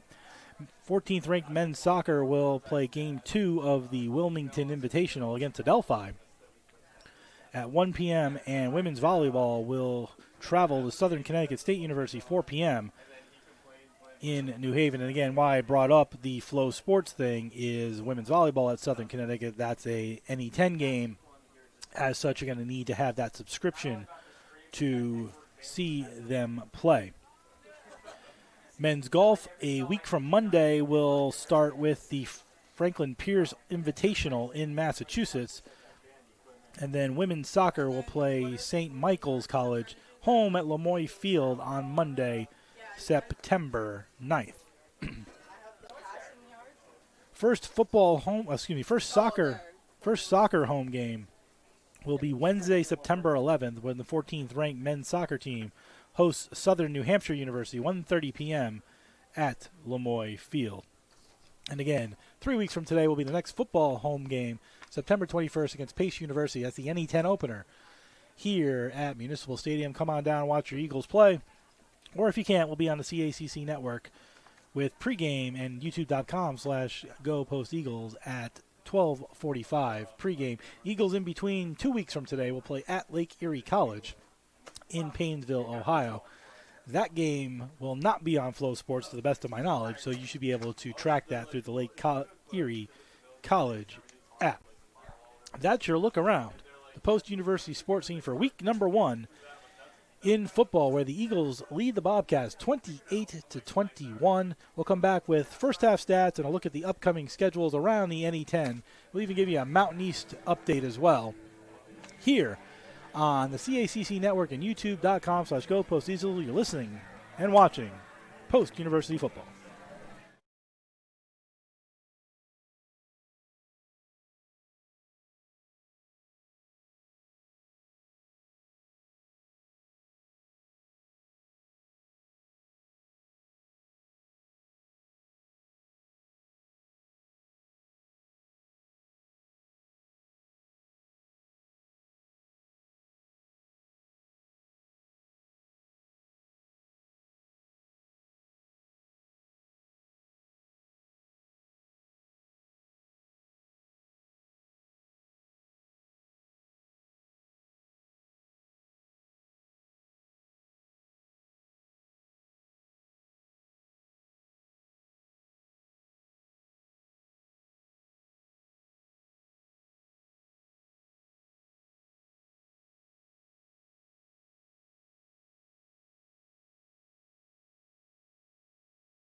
Halftime here at Municipal Stadium. Eagles of Post leading the Bobcats of West Virginia Wesleyan 28-21. I'm Jeff Nelson, your voice for Eagle football. Upcoming schedules brought to you by Post University and its 17 NCAA Division II athletic programs. From golf to football to hockey, there's something for everyone to enjoy, whether a student, a parent, or a fan. For more information on Post University athletics, news, scores, and upcoming schedules for all your favorite teams, go to posteagles.com. That's posteagles.com. For the Eagles, as we mentioned, they are the lone NE10 conference game today. On Thursday, Shepherd University will travel to Southern Connecticut, 6 p.m. start in New Haven. East Stroudsburg University will travel to Pace at 7 p.m. next Thursday in Pleasantville, New York. And Assumption makes the road trip to Kutztown University, 7:30 p.m. in Kutztown. That's all on Thursday. A week from today, Bentley will open their season with a trip to Westchester, 12 p.m. in Westchester on Flow. Actually be on Westchester's broadcast. Shippensburg will go to AIC. That's a noon start in Springfield. That's on Flow Sports. University of New Haven, who's predicted to win the NE10, as we mentioned, travels to number 11 Slippery Rock. That game is at 1 p.m. in Slippery Rock. And St. A's, stepping up in class, going to the FCS level. They'll play Sacred Heart at Sacred Heart in Fairfield at 1 p.m. That's a week from today. In Mountain East action, where the West Virginia Wesleyan Bobcats come from, Seton Hill travels to Fairmount State at 7 p.m. in Fairmount, West Virginia. Walsh goes to West Liberty at the 7 p.m. start tonight. Excuse me, those were Thursday games. Apologies. West Virginia Wesleyans today. Glenville State is at Emory and Henry. That's a 1 p.m. start. Wingate travels to UNC Pembroke at 6 p.m. and Charleston at Livingstone College at 6 p.m. tonight. First half stats. Again, the first quarter stats are not very impressive for the Eagles, but the first half stats significantly better. We'll start with West Virginia Wesleyan stats, though, as they had 12 first downs to the Eagles' 9, had more rushing yards, more passing yards, better completion percentage, and you would think they'd be winning the game. But the Eagles' special teams stepped up, and again, the defense stepped up when it needed to. On the passing side, Quentin Pulley, 14 for 20, 151, 2 touchdowns.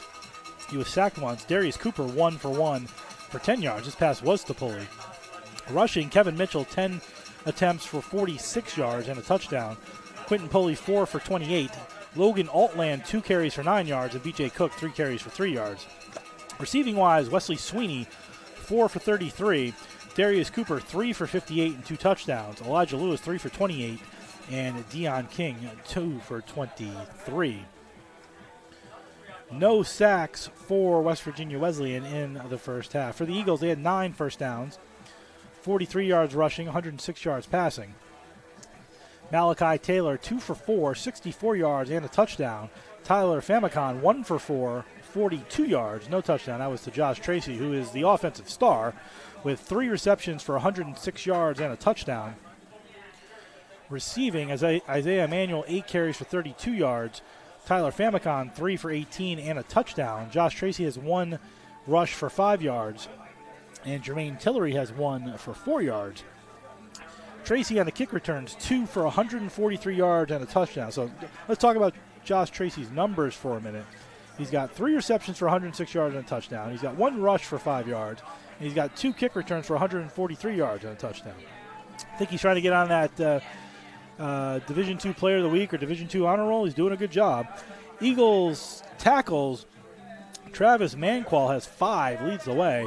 Michael Gabetti has the only sack. A.J. Morrison and George Gonzalez have 3 each. Also of note, Miles Sneed, who's played a good defense from the safety position. And then the Eagles, who scored 2 touchdowns. There were actually 3 touchdowns scored within a minute 23. 1 by West Virginia Wesleyan and 2 by the Eagles. They scored 2 in a minute officially. 1 with 1:14 remaining and 1 with 14 seconds remaining to take the lead. They'll get the ball to start the second half here as we get ready to start the third quarter. Jeff Nelson here with you. Excellently executive produced by Grace Glassroot, who's done a good job as we try to do excellently executive produced and Grace Glassroot all-in-one alliteration, which sometimes can be a tad challenging. But overall, excellent job by everybody here to get us on the air and to get everything moving in the right direction. Eagles will go right to left. They're in their home grays. West Virginia Wesleyan in their road whites will go left to right. The wind is blowing right to left. So the Eagles will have the wind here in the third quarter, and the kick is off. It's a short kick, pop-up, caught at the 28, and fair caught at the 28 by Torrell Dale. That's his second kickoff return catch so far, as they don't want to get anywhere near Josh Tracy at this point. And the Eagles will start quarter number 3, 1st and 10 from the 27-yard line in the third quarter, brought to you by Post University, offering online, hybrid, and on-campus degree programs to meet your needs. For you, Post is personal. For more information on all of Post degree programs, to visit campus, take a tour, or to apply, go to post.edu. That's post.edu.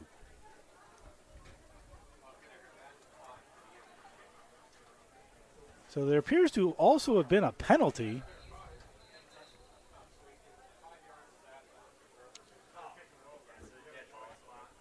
Let's see. There appears to have been a penalty as well. I didn't see when the flag came down, but looks like the ball has been moved up 5 yards. So the Eagles have the ball 1st and 10 at the 32.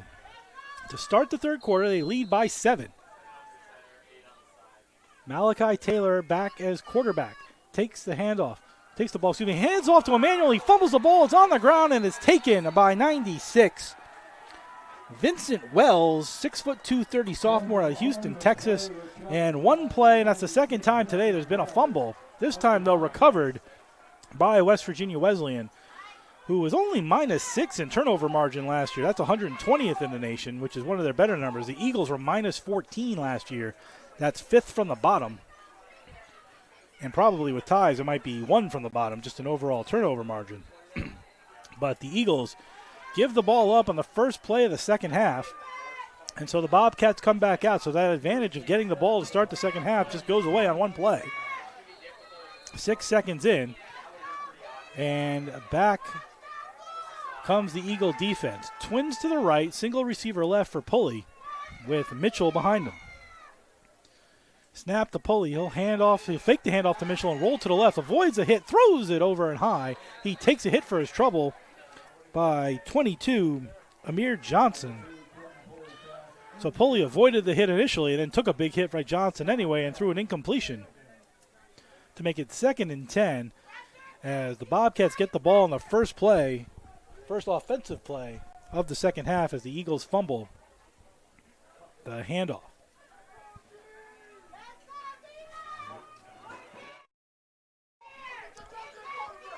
Single receiver right, single receiver left. Actually, it's twins to the right, single to the left.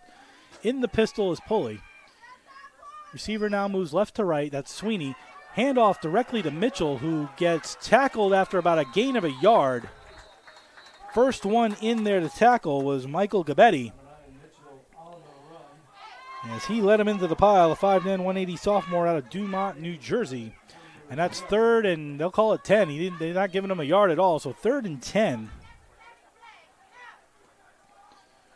For the Eagles.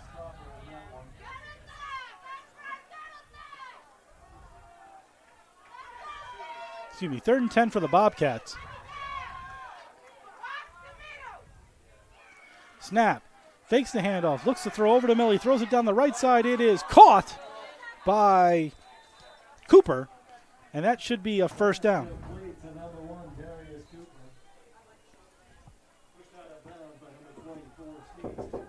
Excuse me. You can't see.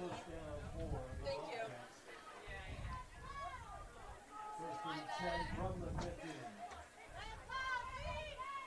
First and 10. It's first and not goal. 1st and 10 from the 15 for the Bobcats. Bunch formation. Snap.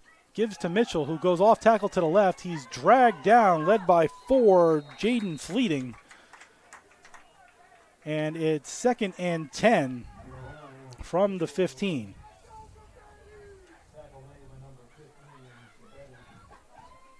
Gabetti making another tackle, fleeting in there as well.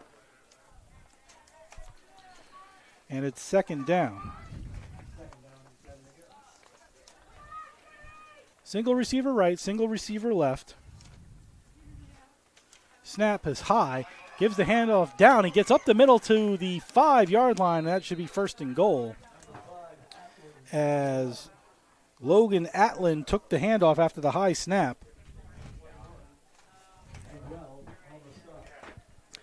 Brown making the stop, so it's first and goal. And whistles blow. Everybody blowing a whistle. Timeout for an official timeout. Player was hurt. That's why there's a official's timeout. Looks like it's Manguel who's coming off the field. Didn't even see the trainer go out there. So quick official's timeout.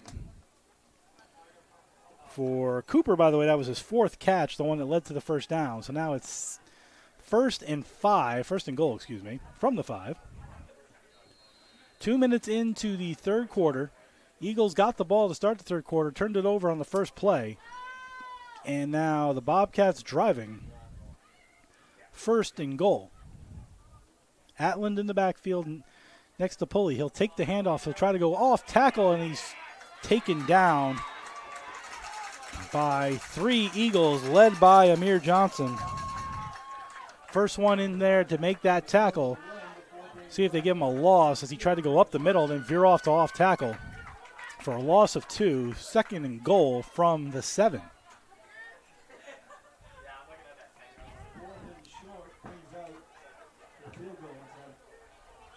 I'm sorry, it was 4th down? Wow, I thought he got the first down. Okay, I apologize. 4th down, everybody. Field goal attempt. 4th and 3. 25-yard attempt. Snap is up. Kick is good and true as Liam Depp cuts into the lead. It's 28-24. My apologies, everybody. I thought that was first down. They didn't give it to him, so I miscounted the downs. That was actually a big 3rd down stop and led to a field goal kick. So the Eagles hold. They don't give up a touchdown. They end up giving up 3. And now lead 28-24. So the Eagles will try to do better. Sometimes hard to see where the sticks in the ball are put, and the down marker changed at one point. So again, my apologies, everybody. That was a good 3rd down play by Johnson, leading to the 4th down field goal kick. And now the Eagles somewhat right back to where they were 3.5 minutes ago, but now only up 4 instead of 7. But get the ball back. And again, don't want to fumble on their opening kickoff again. The Eagles should look for a sort of a pop fly kick again, both with the wind blowing in the face of the kicker Chakotay and their avoidance to kicking it to Josh Tracy. Let's see if Tracy runs up to make a catch if it is a pop fly. Here's Chakotay approaching the ball. He gets his foot way under it. This time drives it a little deeper. Might let Tracy come up to get it. Nope, it's going to be caught again at the 25. Out to the 35 is 86 Dale. Tracy looked like he might try to go get it, but Dale caught it. Got about 10 on the kick. But still oddly, the Bobcats kicking it in the direction of Josh Tracy. Just didn't get it deep enough. 1st and 10 from the 33. Eagles start their second possession of the third quarter. First one was a fumble.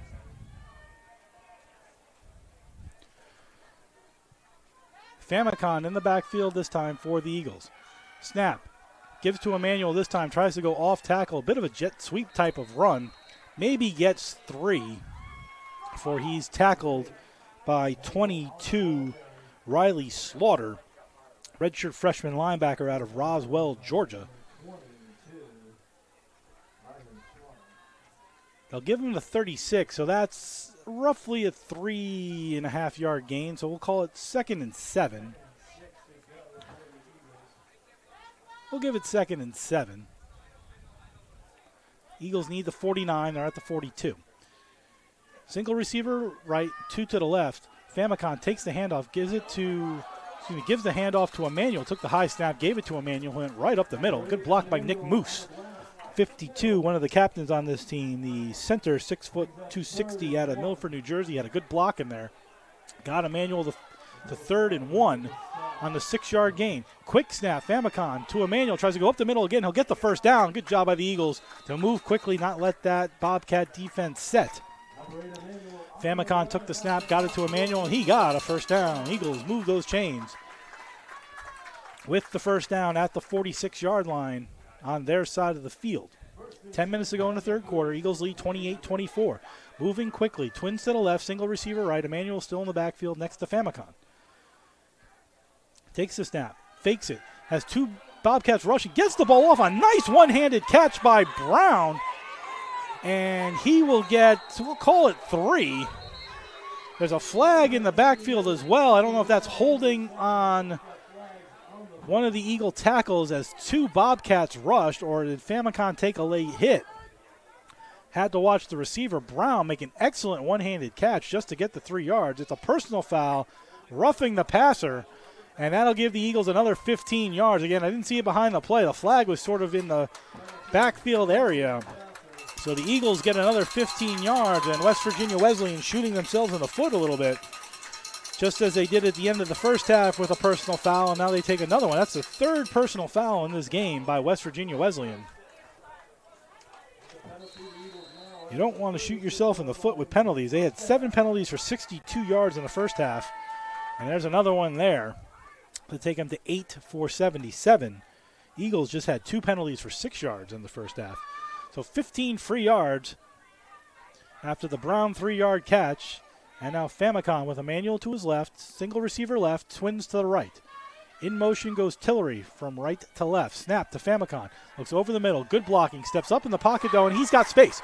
Gets to the 30-yard line before he's pushed out of bounds by Julius Allen, 5'10", 200, a redshirt sophomore out of Baltimore, Maryland.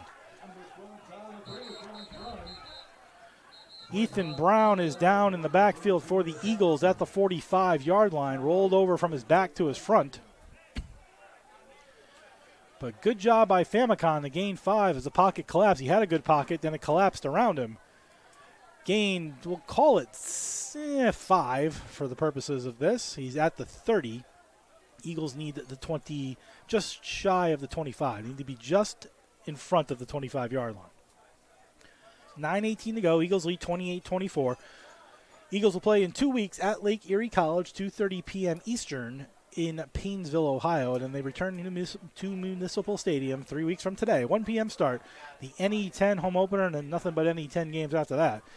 Against Pace University here, 1 p.m. start, 12:45 pregame on the network. So if you can't be here, you just want to listen to what's going on, you don't know all the players, bring your phone, bring your earphones, and we'll give you all the action here on the CACC network and youtube.com/Go Post Eagles.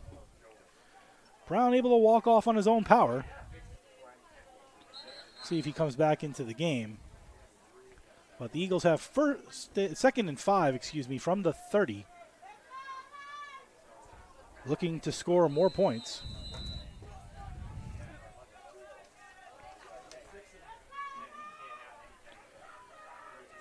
Single receiver right, Twins to the left, 2 running backs next to Famicon as Tillery goes in motion. He hands it off to number 6, who gets to the 30 to the 25. He breaks to the 20, tries to get to the 15 before he's pushed out of bounds. And that is Adonis White, 5'7", 165, freshman out of Newark, New Jersey. His first varsity touch is a rush of, let's call it 15 yards. His first touch, 15 yards for Adonis White. Eagles go quickly back to White again, off left tackle. He this time gets maybe a yard, maybe back to the line of scrimmage. Some pushing and shoving after the play as the Eagles go quickly. So 2nd and call it 10.5 from the 15-yard line. Back-to-back carries for Adonis White. out of West Orange High School in New Jersey. Twins to the right, single receiver left. That's Tracy trying to put him on an island. A safety rolls over that way. Into the pistol goes Famicon with Emmanuel right next to him to his left. Snap to Famicon, hands it off to Emmanuel, who goes off tackle on the right side. Maybe gets 4 down to the 11. We'll call it 12, actually. And that'll make the Eagles 3rd and 6.5, roughly. And one of the Bobcat players goes down. That's 13, Corey Baugh, sophomore out of Fort Lauderdale, Florida. Might have a cramp. He's got his left leg out just trying to stretch it. But injury timeout as the Eagles will be 3rd and 7 with 7:48 to go in the third quarter, leading 28-24. Again, a battle of streaks here. Eagles have lost 3 in a row as a program and have never won at home. They're 0-7 all time, while West Virginia Wesleyan is tied for the 4th longest losing streak in Division II at the moment at 13 games. So something's going to give in this game. It's been a fun first quarter, fun start to the second half. We'll see where we go as this game continues. Good crowd on hand for opening day. Good support for the Eagle program as well. Good to see the fans show up here, giving the Eagles support as the Eagle benchside stands are full. West Virginia Wesleyan didn't bring as many fans, but still a decent-sized crowd over there on the far side supporting their Bobcats. And we thank you for joining us wherever you are, in-state, across the country, around the world, or wherever you choose to listen to us today here on whatever network or platform you find us on, because we're on multiple, here for post-university football. Famicon in the shotgun with Emmanuel to his right, twins to the right, twins to the left. Snap. Back to Famicon. He looks over the middle, steps up, avoids the sack, throws it. Almost a beautiful juggling one-handed catch as he threw it behind him. It was kind of a jump pass to Tillery. He tried to turn his body and grab it, couldn't do it, and that'll set up an Eagle field goal. That was 3rd and 7. So here comes Adam Kane for his first field goal attempt of the season. He was 2 for 4 last year.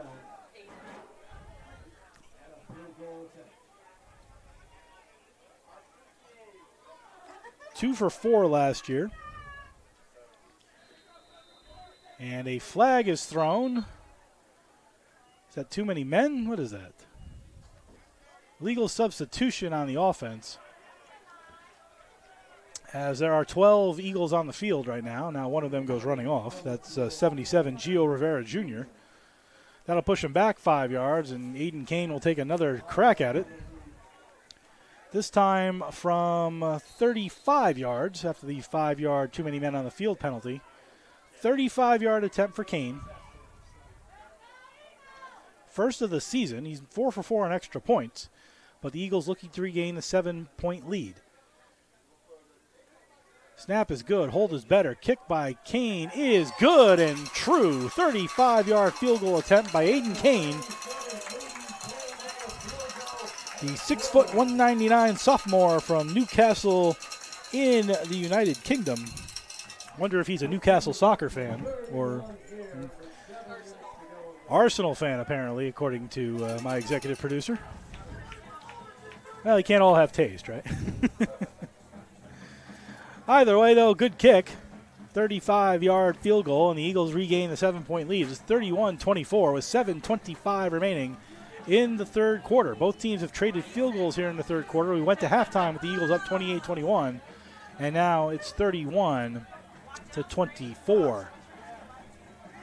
Eagles will get ready to kick it off. They're going right to left here in the third quarter with the wind at their back, so they won't have the wind.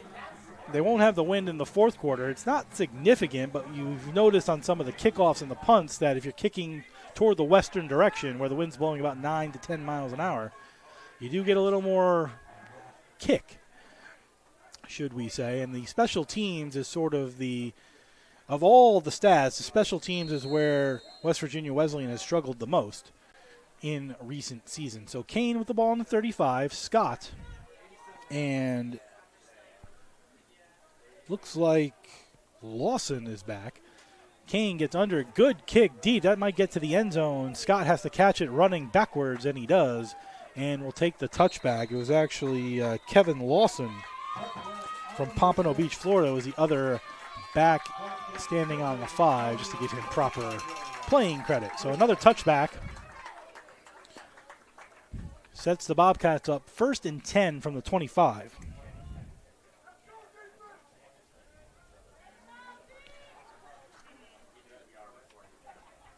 It's been a good football game so far. Again, if you love like hard-hitting defense, you're not getting that, but plays are being made when they need to. The Eagles have the only turnover. West Virginia Wesleyan recovered that to start the second half, but otherwise, a fairly well-played game. Receiver to the left, twins to the right. Pulley gives it to the up-back Mitchell, and he gets leveled by Antoine Walden. First time we really said his name tonight. Cornerback 180, junior out of Groveland, Florida.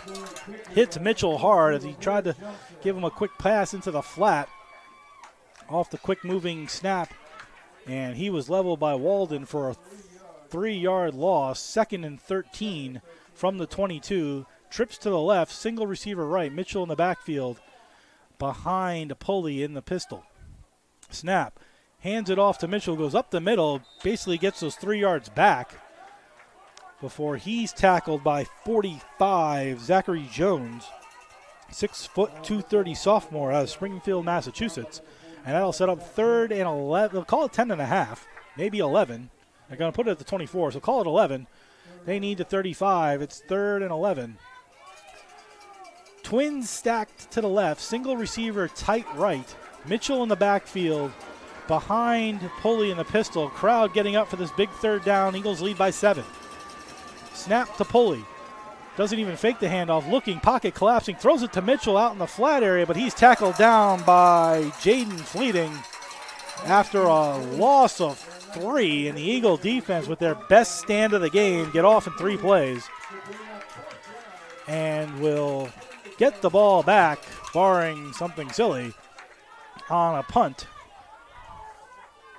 by Camden Lawrence, who in the first half had an average of 39.5 on 4 punts with a long of 54. That one was a 25-yard punt that rolled 29 more yards. Lawrence back on his own 10. Fleeting to try to return on his own 45. Snap is low and probably a false start in there, and there is. And again, we talked about it multiple times. The one area where West Virginia Wesleyan has really struggled, worst in the nation in block punts, 7. Worst in the nation last year at 7. They almost had 1 punt blocked. There was a running into the kicker penalty on another. That one was going to bounce like a ground ball is short. So lots of pressure on the West Virginia Wesleyan punting unit here to prevent the Eagles from blocking a punt. And now now Tillery has moved up to the midfield line with Lawrence standing at the 3.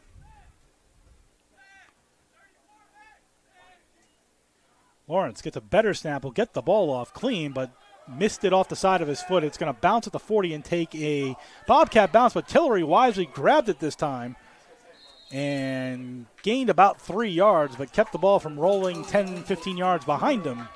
And the Eagles will have the ball in Bobcat territory, 1st and 10, with 5:07 to go in the 3rd quarter. Eagles leading by 7, trying to go up 2 scores here. If they can, they bring out. See who's playing quarterback. It's going to be Malachi Taylor back in there to play quarterback. Eagles have been switching quarterbacks on every series so far. Taylor with running backs on either side of him, White and Emmanuel. Single receiver right, single receiver left. That's Tracy. He's on a bit of an island. There's not a safety near him, so if Tracy can beat the defensive back, he might be wide open. Let's see what they do here. Eagles fake the handoff, instead run a draw play to Taylor. Taylor almost got away from the defender and then got tackled down after a 3-yard gain. But again, they had Tracy one-on-one on the left side.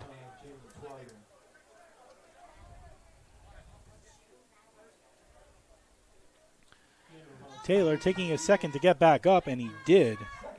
2nd and 7 from the 44.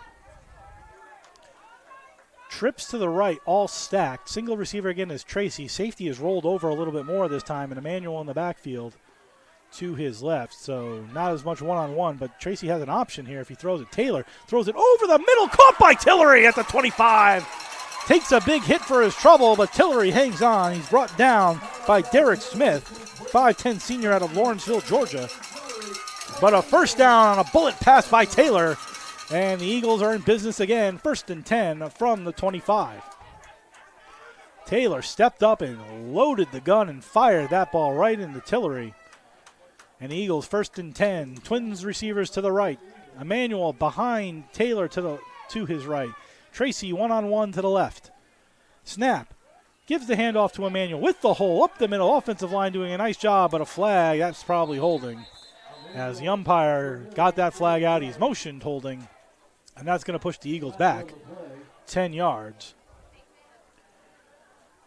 As a gain of 5 wiped out on the holding penalty by the Eagles. Only their 3rd penalty today, as they've played well. And again, the offensive line we talked about in the pregame has been building each year. It was tough that first year. You have young freshmen, red shirts, first experience at the Division II level. Then you move up another year and you get a little bit more experience and you cut down on some of the sacks and you open a few more holes, but it's still a struggle. And now here you are in year 3. You've got juniors and seniors who have played for 3 years, who have grown together, who know each other, and you can see it so far today. No sacks, just a fumble in the first half that was recovered by the Eagles, and then they fumble to start the second half. But no sacks so far, as the Eagles have done well in the offensive line area in their first holding penalty today. Trips to the right, snap, ball deep toward the corner, Tillery, but it goes out of bounds. As he had him, just overthrew it, did Taylor, as the Eagles went trips right, single left, and overthrown ball by Taylor. So 2nd and 14. Ball at the 27 and a half, call it the 28 yard line. Eagles need to get to the 14 for a first down. 2nd and 14. Tracy to the left, 2 receivers right, tight end right, Brown back in the game, and Emmanuel flanking Taylor to his right. Bobcats show a bit of a blitz. Snap. Hands off to Emmanuel. Goes off tackle to the left. He gets around the tackle, though. Gets about 5 to 6 yards before he's pushed out of bounds at the 20. That's 3rd and 6 after a gain of 8. And the Eagles will have 3rd down. They're in field goal range. Kane, who just made a 35-yarder. Eagles in that kind of position where Kane can get another attempt. Again, wind at his back. But the Eagles would rather have a first down and keep the drive going with twin receivers to the right. That's Yeldell and Tillery, and Tracy single set to the left with Emmanuel on the left-hand side. See if the Eagles look for Tracy, maybe down into the corner. Snap to Taylor. Looks to the right. Throws it deep to the right side. Being pushed out of bounds. It's caught, but out of bounds was Yeldell. He was getting pushed. They were hand-checking all the way down the field with Derek Smith. And eventually he got pushed out of bounds, and that'll bring up 4th down. Interesting call going to the far side of the field. Again, you had Tracy one-on-one on the near side of the field, so maybe using him as a decoy there. Yeldell caught it just out of bounds, and Wynn might have pushed that as well, but good defense there by Derek Smith. And now Kane, Aiden Kane, will go for a 37-yard field goal. He's 1 for 1 today in the season with a 35-yard field goal. 2:33 to go in the third quarter.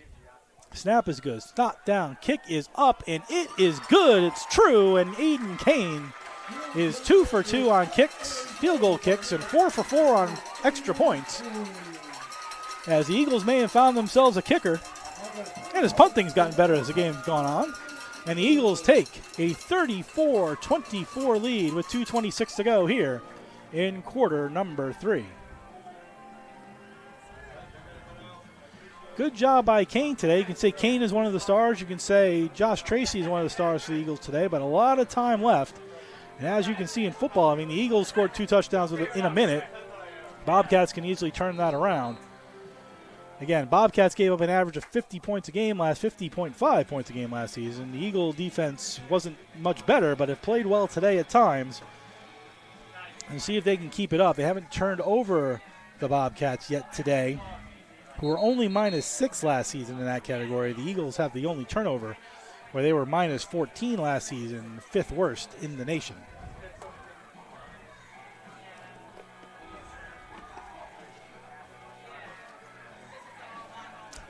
Scott and Lawson back to receive the kick from Kane. Last two kickoffs for Kane have been touchbacks. So he's done a good job, including the 4-for-4 field goals and the 2-for-2 field goal, 4-for-4 extra points and 2-for-2 field goals. He's got 2 touchbacks. This one won't be one. Well, maybe it will be. It carried into the end zone, but Scott's going to bring it out of the end zone to the 10. He's at the 15 and then mauled, led by 20.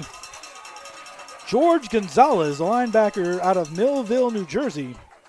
He led the gang tackle as Scott decided to lose 10 yards. He would have had the ball at the 25 if he just downed it in the end zone. Instead, he got tackled at the 15. And the Bobcats will have 1st and 10 from the 15. I feel like Scott just really wanted to bring that ball out versus maybe doing the wiser play and kneeling it down for the touchback. Can't blame him. He wants to make a play as the Eagles now lead by 10. Twins to the right, single receiver left, handoff to Mitchell, and he's taken down after a gain of maybe 1.5. Eagles have done a good job overall on Mitchell. He's had 1 good carry. Otherwise, they've held him in check. Down on the ground is Logan Altland. 2 players are actually down on the ground as well. Looks like Montavious Brinney, the tight end, who had a big had a big catch earlier in the game. He's also down. So 2 Bobcats down as we have an official's timeout with 2:06 to go here in the 3rd quarter. While we have a moment, let's go around the top 25 with some scores and an update. While both players are being attended to, late in the 4th quarter, number 1 Georgia all over number 14 Clemson, 34-3. I believe that game's at the Georgia Dome, or whatever they call that dome now. It's the Mercedes-Benz Dome. 34-3 Georgia over Clemson. Looks like they're going to hold on with 1:47 to go. Number 8 Penn State is in a weather delay at West Virginia. They lead 20-6. Again, number 8 Penn State leading 20-6. University of Tennessee 48, UT Chattanooga 3 with about 3 minutes to go in the 3rd quarter. Number 15 Tennessee has the ball 48-3. Number 17 Oklahoma State leads defending FCS national champion South Dakota State 17-6. Just before halftime in Stillwater. Other games around the nation of ranked teams. Those are the 4 ranked games now. Ohio State, number 2, will host Akron at 3:30. Texas will host Colorado State also at 3:30. The U travels to the University of Florida at 3:30. Alabama, number 5, hosts Western Kentucky at 7. Number 6, Ole Miss hosts Furman at 7. Number 18, Kansas State hosts UT Martin at 7. Number 3, Oregon hosts Idaho at 7:30. That's a Big Ten game, believe it or not. Number 7, Notre Dame travels to number 20, Texas A&M. That's at 7:30. Number 9, Michigan hosts Fresno State.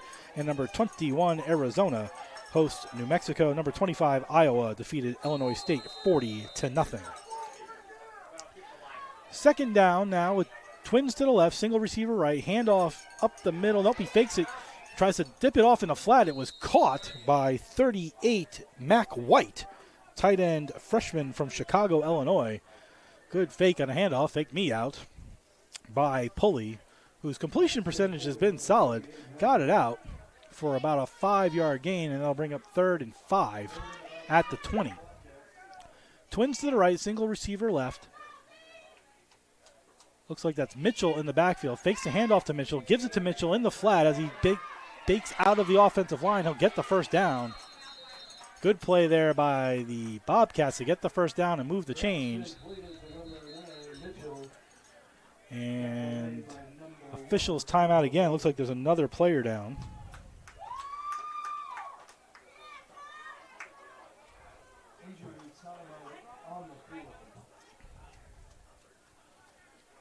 Another official's timeout. Is that an Eagle player down? It's a...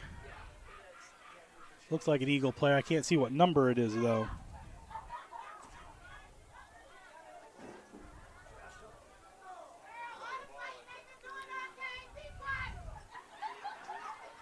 Crowd getting a little fired up here as well. Also locally, UConn trails Maryland 43-7. That game's in the fourth quarter, so not the performance UConn wanted today, as they trail 43-7.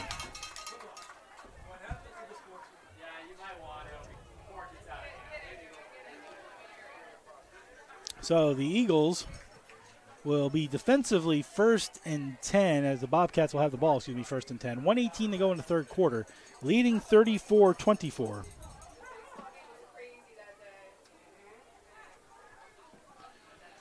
Can't see the player number down. He's all the way over on the West Virginia Wesleyan sideline.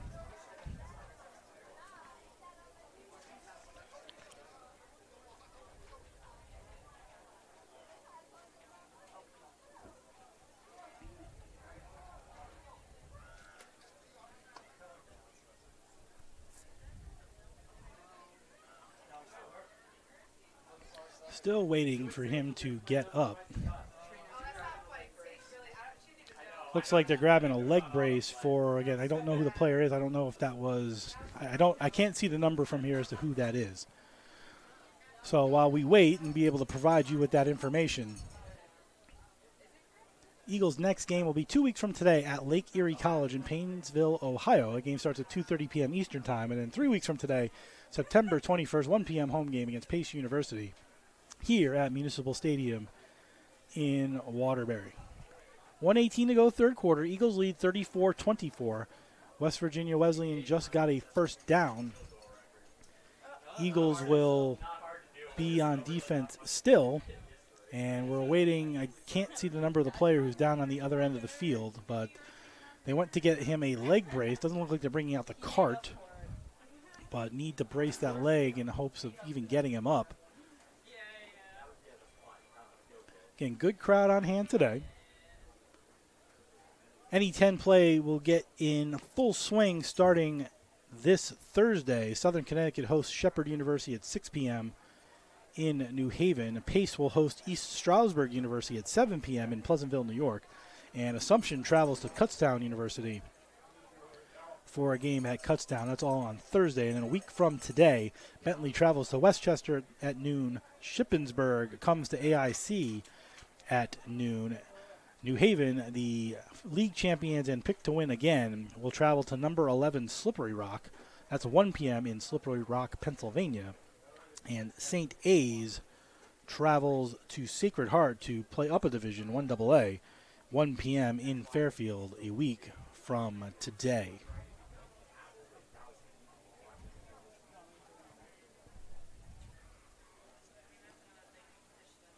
Now a couple Eagle players going over. Looks like they're going to help that player up. Still can't see his jersey number, but a couple Eagles are going to help him up to get him over to the other side of the field. And a round of applause for him. They're literally carrying him off. He can't move his right leg at the moment. Is that 20? George Gonzalez, the linebacker out of Millville, New Jersey. He's the injured player, being helped off the field by Matt Velasquez and Ray Martin Jr.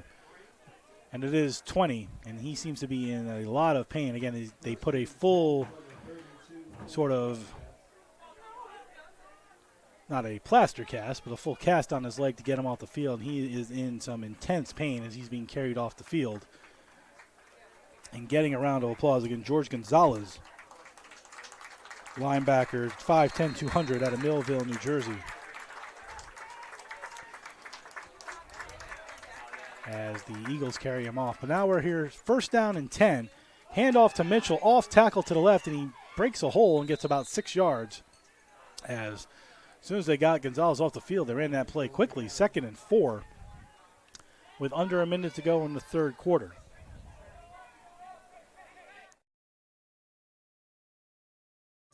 Twins to the right, single to the left. Mitchell behind Pulley again. Handoff to Mitchell again. This time he's going to get the first down as he got to the 45. With under 40 seconds to go, we'll see if they run another play. Timing is really close, so I think they're going to run another play. Twins to the right, single to the left as they speed up a little bit. Mitchell in the backfield in the pistol. Sweeney in motion. False start flag, though, as they'll move back 5 yards as somebody jumped to move this back to 1st and 15.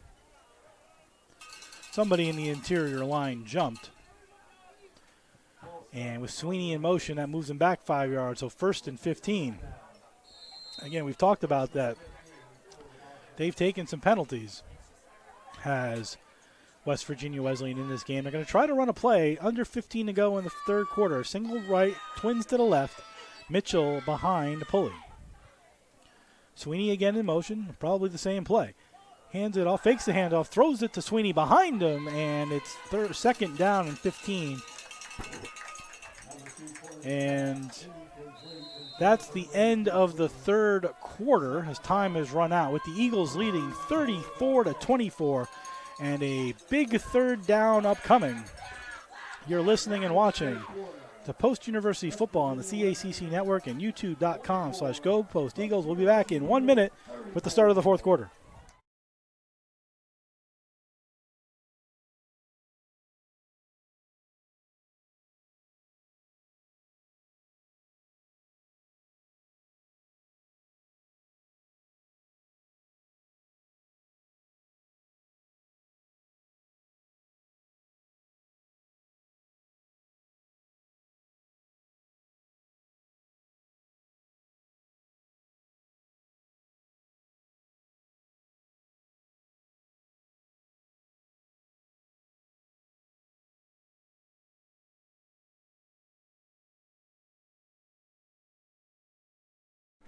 Start of the fourth quarter here at Municipal Stadium in Waterbury, Connecticut, where your Eagles lead West Virginia Wesleyan 34-24. Fourth quarter brought to you by Post University, offering online, hybrid, and on-campus degree programs to meet your needs.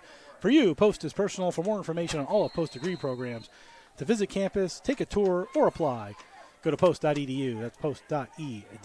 2nd and 15 from the 39. West Virginia Wesleyan going right to left here in the fourth quarter. A slow snap, handed off, given to Cook, who's taken down rather quickly. Maybe a gain of a yard, and that's going to lead to 3rd and 14. Eagles going left to right as we start quarter number 4. West Virginia Wesleyan leads in almost all offensive stats, but probably the biggest stat to talk about is penalties. They have 11 penalties for 92 yards. The Eagles only have 4 for 16. Time of possession is 29 minutes for West Virginia Wesleyan, 15 minutes for the Eagles. They've had 2 really quick offensive drives, plus the kickoff return for a touchdown for the Eagles. So their defense has been on for a long time. Snap, back to Pulley, looking over the middle, needs 14. Throws it deep down the middle. It's going to be too far, though, and over the head of a wide-open Deion King, who broke free through the Eagle defense and was open at the 20, but overthrown. Maybe didn't account for the wind, but that ball went 10 yards over King, and that's 4th down as out comes Camden Lawrence. We'll give you some more stats in a minute here at the end of the third quarter, but the Eagles with an opportunity to get the ball back. Lawrence standing on his own 25, looking to punt, where he has an average of 37.8 yards on 5 punts today. Tillery standing at the 25-yard line. He hasn't returned the punt yet. Snap, back to Lawrence, up the middle, taken down. There's going to be a holding penalty on West Virginia Wesleyan, as otherwise that might have been a blocked kick. And then a bad punt that rolls at the 29. So a holding penalty upcoming on West Virginia Wesleyan. The punt went a total of 31 yards. So if I were the Eagles, I might make them re-kick it. And then a player is down for West Virginia Wesleyan as well, right on the logo. Maybe a cramp. See if the Eagles push him back, but breaking through the defense Couldn't see the number. The Eagle broke through the defense, but he was taken down to avoid the block punt. So through 3 quarters, Quentin Poley 19 for 27, count him 19 for 28 now, 176 yards and 2 touchdowns. Kevin Mitchell 15 carries for 61 yards, and Darius Cooper 4 receptions for 72 yards. Sweeney also has 4 receptions for 33 yards. For the Eagles, Malachi Taylor 3 for 7, 83 yards and a touchdown, and Tyler Famicon 2 for 6 for 47 yards. Isaiah Emanuel 14 carries for 55 yards and a touchdown. Josh Tracy 3 catches for 106 yards. Aiden Kane 4 extra points on 4 attempts, 2 field goals and 2 touchbacks. And then there's Michael Gabetti, who has 6 total tackles in the lone Eagle sack.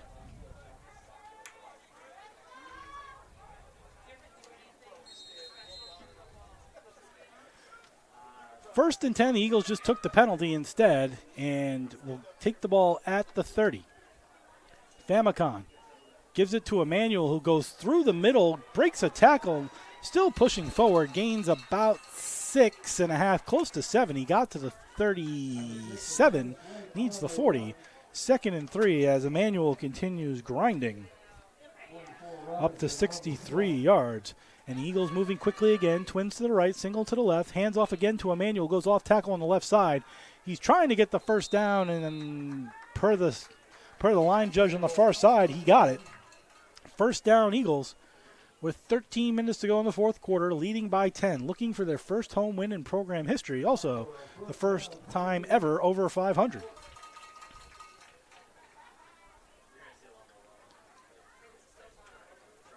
First and 10 from the 41. Famicon with Emmanuel to his left, trips to the right, single receiver left. Tillery goes in motion. Hands off to Emmanuel again. Gets away from one defender, gains about 3 before he's taken down. This might be the Isaiah Emmanuel show as the Eagles look to kill some clock. Leading by 10. You don't want to sit on the ball, but leading by 10 here in the 4th quarter.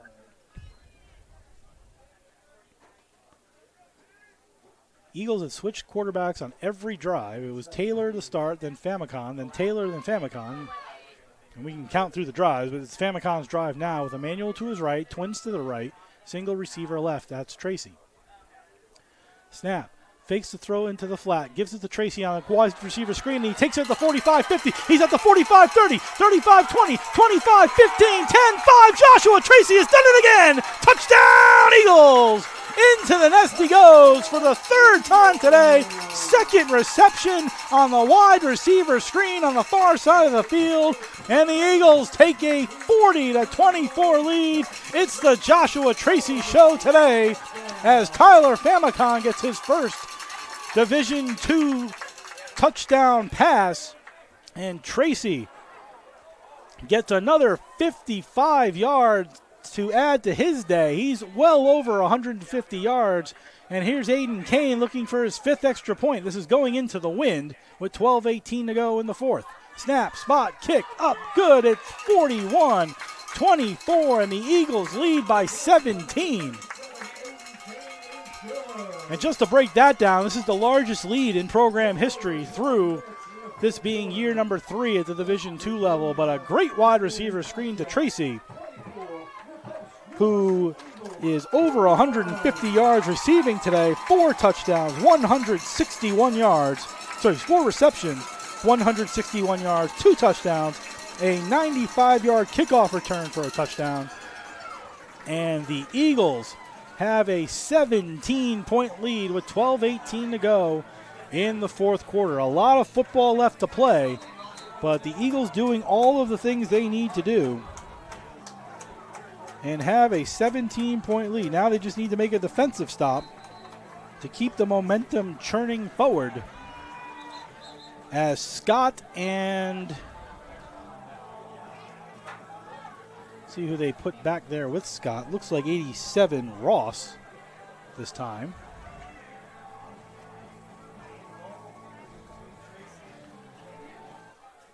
It is Ross, both standing on the 10. Kane kicking it from the 35. He's had a great day as well. Tracy's really been the one, though, We featured him in the pregame, and Josh Tracy has shown up. We talked about helping Malachi Taylor and Tyler Famicon, and Tracy has done just that. A wide receiver screen for a touchdown, and that ball kicked deep to the 10, caught at the 10. Makes a right-hand veer, gets to the 25, then big hit at the 28 on Michael Ross. Looks like it was hit by number 1, Antoine Walden. With 12:17 to go in the fourth quarter, Eagles lead by 17, and this is the biggest Bobcat drive of the game, trailing by 3 scores. They need to get some points and get into the end zone as they've been stopped on back-to-back drives. Despite all of the time on the field, the Eagle defense, and again, another quick offensive score, the Eagle defense has been on for a long time. Again, going into the fourth quarter, the time of possession was 29 to 16. In terms of minutes, Twins right, single receiver left. Fakes the handoff, rolls to the right, this Pulley, throws it deep down the sideline, but over the head of Wesley Sweeney, who was calling for the ball. And 2nd and 10 at the 28.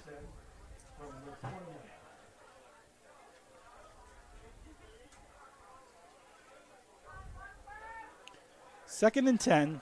Twins stacked receivers to the right. Bunch formation with the pistol, and Mitchell behind to the right now of Pulley. Pulley takes the handoff, gives to Mitchell, who tries to go right up the middle, but various Eagles there. Almost grabbed a face mask, but nobody made a call. Led by 55, Kawaku Agaman. And that leads 3rd and 10, and very quickly, Bobcats staring down a 3rd and long. They'll go twin. They're moving very quickly despite being down 17. Clock is running, but moving very fast. Twins to the right, single receiver left. Mitchell again in the backfield. Eagles show blitz, particularly off the left side. They fake the blitz, pull it back. Coming around is Walden, trying to escape his Pulley. He's got a long way to go. Throws it deep down the sideline and out of bounds. Good job by the Eagle defensive backs, not the bite. And led by Antoine Walden, got around the corner and forced a bad throw, and 3 and out go the Bobcats, and the Eagles will get the ball back. Just like that, 11:25 to go in the fourth quarter. Eagles lead 41-24 here in the fourth quarter.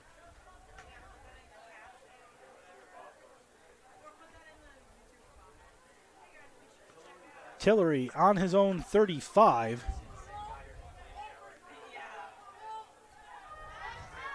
Lawrence standing on his own 15. Snap to Lawrence. Tries to get the ball off, and he does. Nice kick that time into the wind. Tillery chasing it back. It's going to bounce at the 10. It's still rolling. Picked it up at the 3 dangerously to Tillery.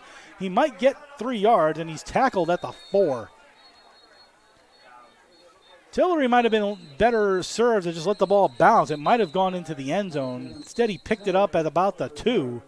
Tried to get some yards back, but a great kick and a flag on the play behind the scenes. The best thing the Eagles can hope for is there was a holding penalty somewhere, because that kick was 61 yards all in. So let's see if it's going to be a re-kick, which would be a gigantic break for the Eagles. It's holding on the Eagles.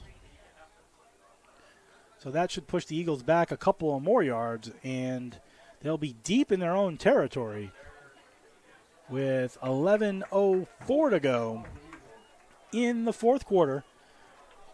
The Eagles got to go 98 yards now, but lead by 17. Might see a lot of Isaiah Emanuel here, though they did that on the last drive, then did a wide receiver screen to Josh Tracy, who, if you're just joining us or caught in late, has been the player of the game so far.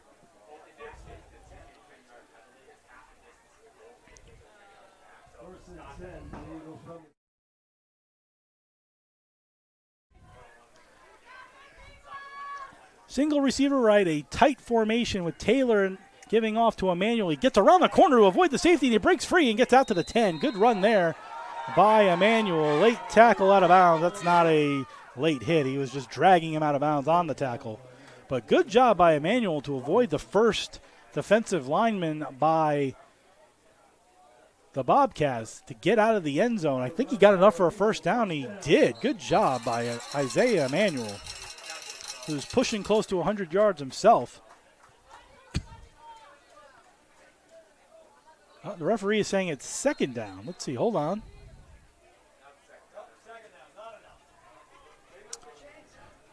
But they've moved the chain, so now they're going to have to bring the chains back.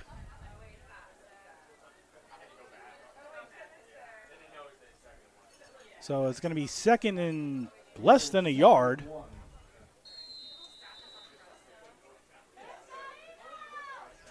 Taylor out there as quarterback. Twins to the left, single to the right, Emanuel in the backfield. I can't imagine it's not going to be Emanuel's ball here. It is. He goes up the middle, needs that half yard. He got it. First down, Eagles. Got 2 yards. Again, working his way towards 100. He's in the 80s now, is Emanuel. Eagles will be happy to grind out, leading by 3 scores. The Eagles have done what they needed to do today. Other than the 2 fumbles, the fumble that they got back and then the turnover to start the second half, the Eagles have done what they needed to do. The other piece to this, and it's something to look for going forward, is their defense has been on the field a lot. Against some of the better teams, you can't necessarily do that because your defense is going to get worn out, but they've played well today, and they do have 2 weeks off. Emanuel, it's around the corner. There's going to be another personal foul penalty against West Virginia Wesleyan as they took out Malachi Taylor on a handoff. A good 2 seconds after he handed off the ball to Emanuel, Malachi Taylor got taken out. And it's another personal foul penalty. I think this is going to go on 96. Vincent Wells, the defensive lineman out of Houston, Texas. Somebody mauled Malachi Taylor needlessly.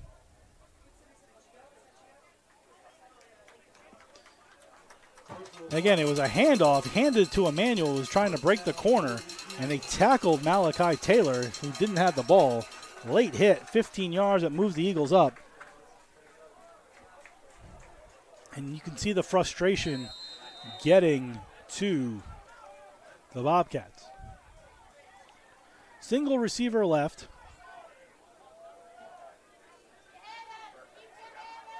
Single to the right. 2 tight end. Twins to the left now. 1 tight end. Handoff to Emanuel again, up the middle, looking for a hole. Good job by the offensive line, and a solid 9-yard run by Emanuel. Might have gotten the first down as well. Referees and judges moving the lines. 10 yards more for Emanuel.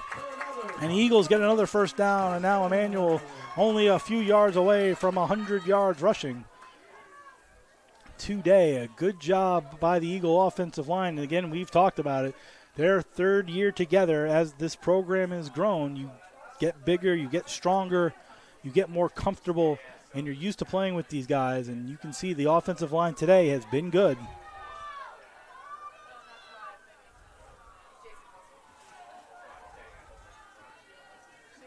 Single receiver to the right, Twins to the left, Brown in motion, Emanuel next to Taylor. Taylor gives to Emanuel, but flags fly. And I think that's delay of game, and it is, on the Eagles. So that'll push him back 5 yards. And again, you want to run that clock down, but you don't want to take penalties, which may result in you giving up the ball. One thing I'll say as well, though, the Eagles last season only gave up 1.9 sacks a game. That was 74th. That was actually one of their better stats. 74th in the country. While today, and give credit to West Virginia Wesleyan's offensive line, they were dead last in sacks allowed last year, 4.5 a game. The Eagles only have 1, I believe, so far.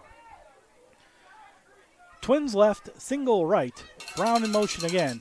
Snap, handoff to Emanuel, looking for a hole, finds a hole, breaks through the first line of tacklers, and finally dragged down by 0. Colin Webster, 6'2", 220 senior, out of Akokeek, Maryland, formerly of Robert Morris. But got 7 yards back, so it's 2nd and 8. And now in the game for the Eagles to run is Adonis White. Eagles very happy to take 25, 30 seconds off a play as we're under 8 minutes to go. In the 4th quarter, Eagles lead 41-24. Twins left, single right, gives to White, takes the ball 2 hands, breaks 1 tackle, breaks a 2nd tackle, and gets a first down on at least 11 yards. Good job by Adonis White to get the first down and get into Bobcat territory. As that ball gets to the 43-yard line. 1st and 10 Eagles as they continue to drive all on the ground. Again, give credit to that offensive line who have been pushing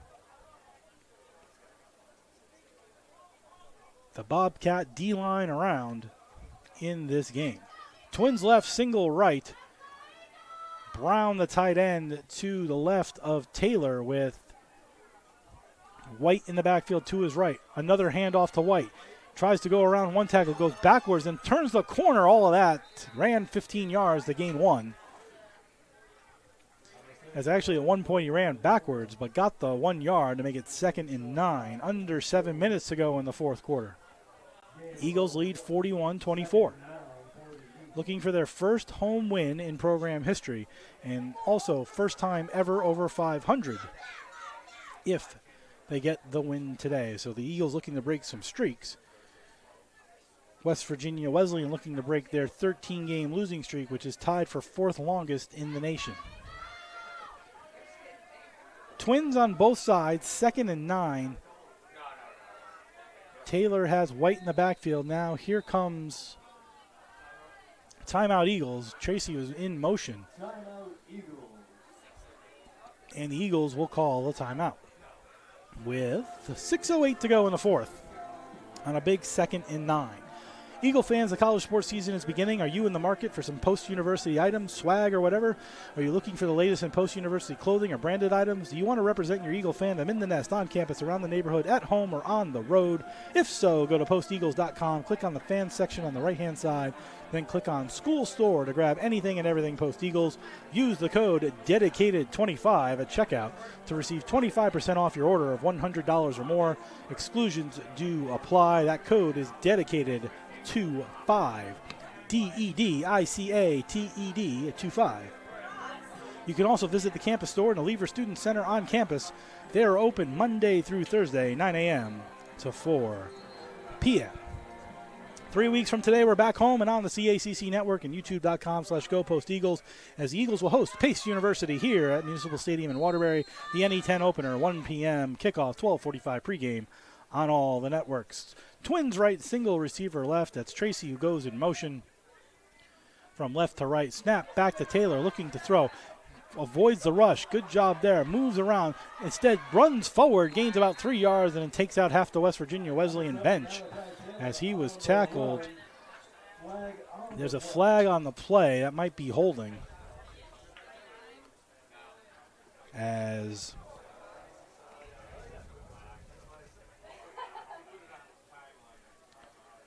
'66 Colby Lorson Rice looked to be in a bit of a holding match with 96 Vincent Wells. Let's see if that's the penalty or if there's something more. That's what it is. It's going to create a third, either a 2nd and long or a 3rd down. They're going to push him back with 6:07 to go in the fourth quarter. So Lorson Rice for holding pushes the Eagles back 10 yards and will create 2nd and long. Back in Eagle territory it goes.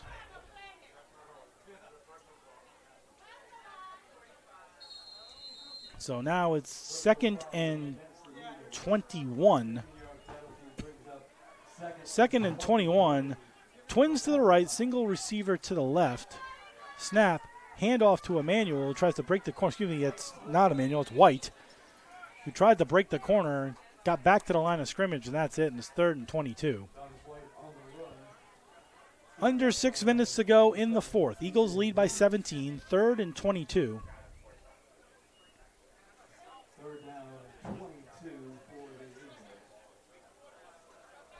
Eagles probably looking either at a handoff to kill more clock or some kind of screen.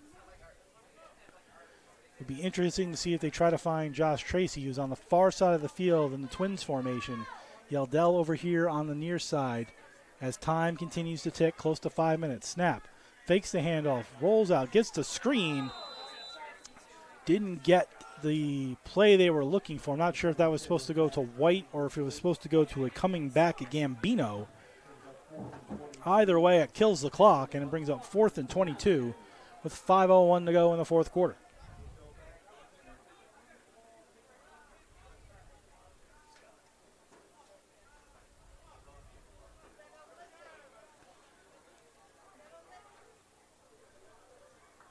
Kane, who's had a good day, standing on his 30, waiting the punt. Back is Emmanuel Scott, all the way back on his 10.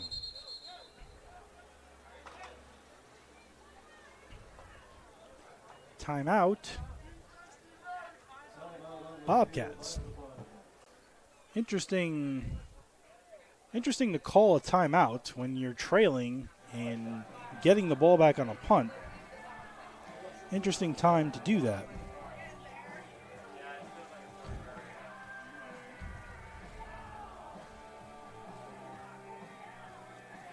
But the Bobcats did.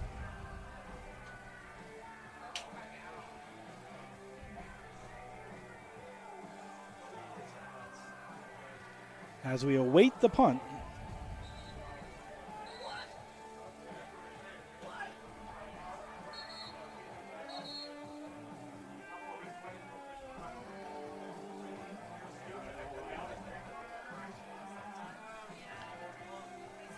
Timeout over. Same setup. Scott standing back on his 10.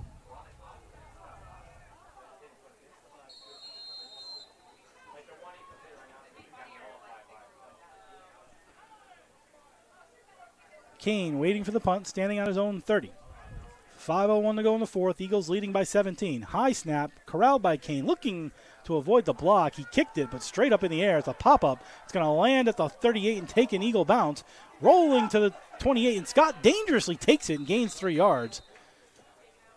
All of that to gain 3 yards. Dangerous.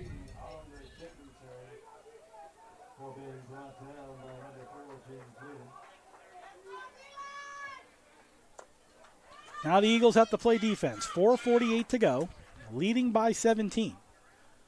One stop should just about do it. As West Virginia Wesleyan wasted a timeout, there is a 2-minute warning again, just as a friendly reminder. We do have a 2-minute warning now in the college game, so that'll be happening as well. But a new quarterback, as West Virginia Wesleyan has brought in a new quarterback, it is Nathan Payne, who fakes the handoff, gives it to Altland, who ran for one. New quarterback is Nathan Payne. He played every game last season, 6'3", 200 out of Decula, Georgia. Payne has replaced Pulley, who was, his percentage will look good, but not overly effective at times, particularly in the second half. Payne takes the snap, fakes the handoff, goes back to pass, looking over the middle. He finds a wide open receiver at midfield, just into the post territory at the 48-yard line, caught by Dion King. So Nathan Payne's first pass of the season is a completion. 4 minutes to go, and the call at the 47 officially. Payne running the hurry up, twins to the right, single to the left. Hands off again to, gives it to Altland, who got about 9. I think he's just short of the first down. He is. Payne quickly calling plays. Again, shocking that Pulley got the start. He's a sophomore, while Payne is a senior. But West Virginia Wesleyan wanted to go with the younger Pulley. And now Payne in there in the fourth quarter. Snap taken by Payne. Gives the handoff to Altland, who gets the, no, let's see. Might be right there. They're gonna move him for a first down. They're gonna say he got the first down. 3:10 to go. 3:08 to go as the clock moves. Chains move. Payne fakes the handoff, looks over the middle, has an open receiver in the flat. Instead, he throws it deep. Eagles looking for a pick, and instead it falls incomplete as it bounces off of Jaden Fleeting. Both players sort of turned back as Cooper was down there too. Both lost their footing, so nobody caught the ball. And that makes it 2nd and 10 on Payne's first incompletion with 2:53 to go. Eagles get a stop. They get off the field. The game, for all intents and purposes, will be over. If West Virginia Wesleyan can score, the game continues. Payne with twins to the left, tight formation pistol with, looks like Altland in there. Sorry, that's Mitchell who actually takes a handoff. And being down 17, you're surprised they're handing off as much. Under 3 minutes to go. 3rd down and 7. You just want to kind of, chuck and gun here at this point, trailing by 17. You never know what can happen, but West Virginia Wesleyan slowing everything down. Twins to the left, single right. Mitchell in the backfield behind Payne. Payne takes the snap, looks over the middle, throws it into the slot area. A little bit too far for Scott. And that's 4th down.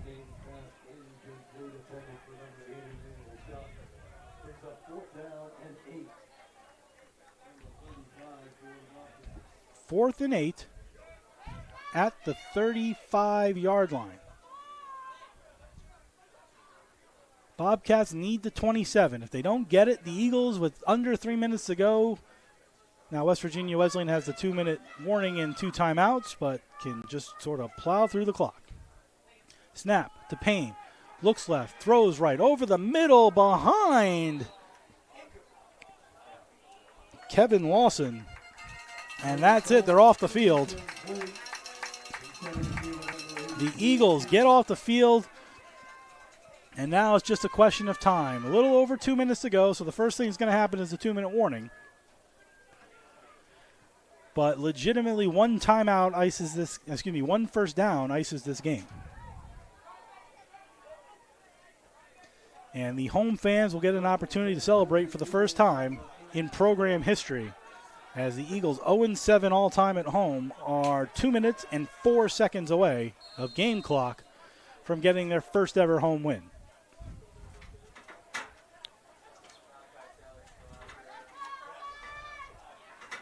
Taylor's the quarterback. He hands off to White. White tried to break the corner, slipped down. That'll take us to the 2-minute warning in 1 second, and there it is. 2-minute warning, 2nd and 9, as the Eagles 2 game minutes away from getting their first ever victory here. And this game brought to you by Post University, offering online, hybrid, and on-campus degree programs to meet your needs. For you, Post is personal. For more information on all of Post degree programs, to visit campus, take a tour, or to apply, go to post.edu. That's post.edu. 2 minutes away from the first home win in program history. First time the Eagles will ever be over 500. They're going to be 1-0. Second win in Division II history. 2 minutes away. Don't want to count your chickens before they hatch, but we're pretty close to being able to lay that first egg in the nest for the Eagles at home. Single receiver right, twins to the right, single receiver left, handoff right up the middle for a yard. Let's see if West Virginia Wesleyan uses the timeouts, or have they decided just to let it run. They have decided to let it run. So now, Eagles just going to let the clock tick down. Nope, now West Virginia Wesleyan calls the timeout. Don't know why they let 20 seconds of game clock run before they made that call. If you're going to call it right away. I don't know why you would waste the extra seconds, but they did.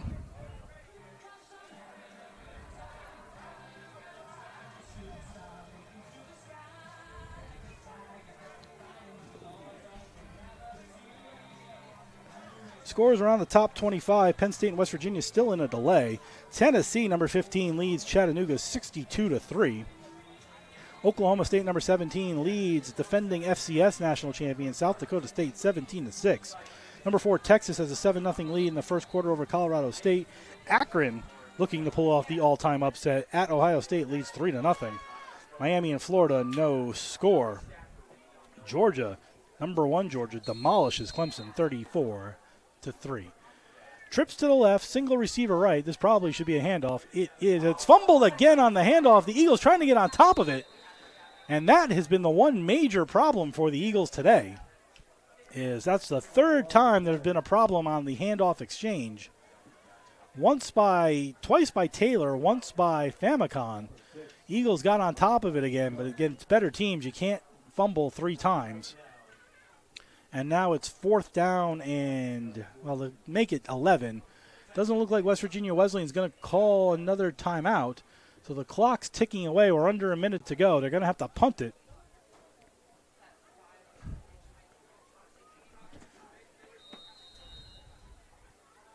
As again, West Virginia Wesleyan calls a timeout after killing.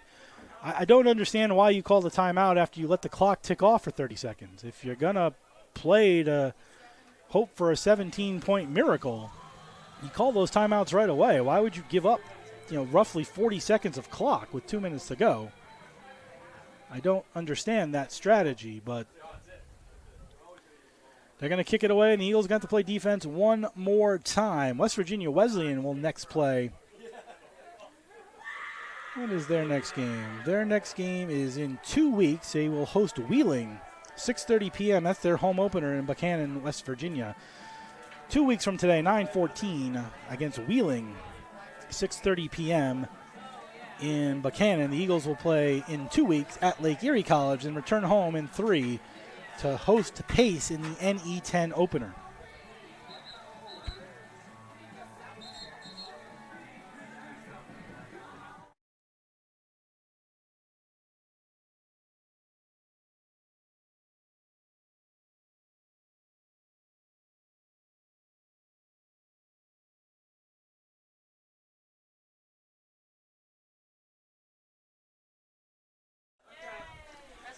Timeout over. Eagles going to punt. It's Kane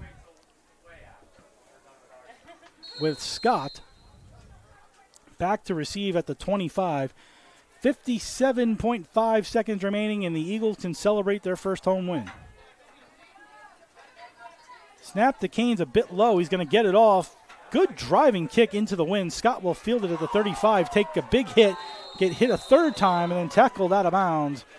Antoine Walden led the hit parade as Scott a few times has tried to create a play. 48.1 to go, one defensive stand away. So Eagles credit, they've played well on all aspects of the game. Their one thing you can say is 3 fumbles. One of them lost, 2 of them recovered, and struggled to get sacks on a team that led the nation in sacks allowed. For West Virginia Wesleyan, they played a strong first half, but the last 2 minutes of the half got away from them. Eagles took the lead and never looked back. Payne hands it off on the jet sweep, 35-40, then a awkward fall at the 45 by 17 Elijah Lewis. West Virginia Wesleyan out of timeouts. The clock will stop on the movement of the chains, and under 40 we go. Payne, who's replaced Pulley as the quarterback, takes the snap, looks over the middle of the field, trying to find somebody, points for somebody to go long, throws it, caught by Lewis again, and then a big hit by Walden. And another first down, and the fans starting to rise up with 25 seconds to go. Pom-poms and balloons and everything flying, 23 seconds to go. Eagles lead by 17. They kill the clock, does Payne. Again, team might have had 40 more seconds of time if they called those timeouts closer, but they didn't. But 2nd and 10 as Payne kills the clock, slowing the celebration down just a little bit with 19.6 to go in the fourth quarter. Twins on both sides. Altland next to Payne. West Virginia Wesleyan out of timeouts. Man in motion. Back to Payne. Back to pass. Over the middle. Caught again by Lewis. And then mauled at the 15-yard line. Clock stops again with 10 seconds to go. See if Payne clocks it. It looks like he's coming up to clock it again, and he does. With 9.8 to go.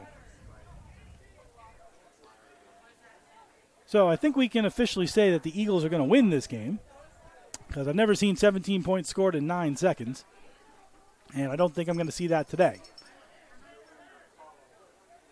But West Virginia Wesleyan trying to get into the end zone one more time. Believe it or not, the Eagles with the 41 points are under the Bobcat average for defensive points allowed.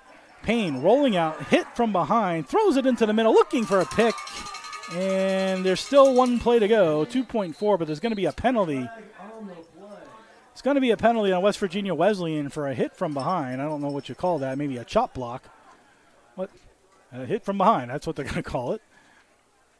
As frustrated number 73, that's Deshaun Davis, offensive lineman, 6'6" junior out of Decatur, Georgia, formerly of Coahoma Community College.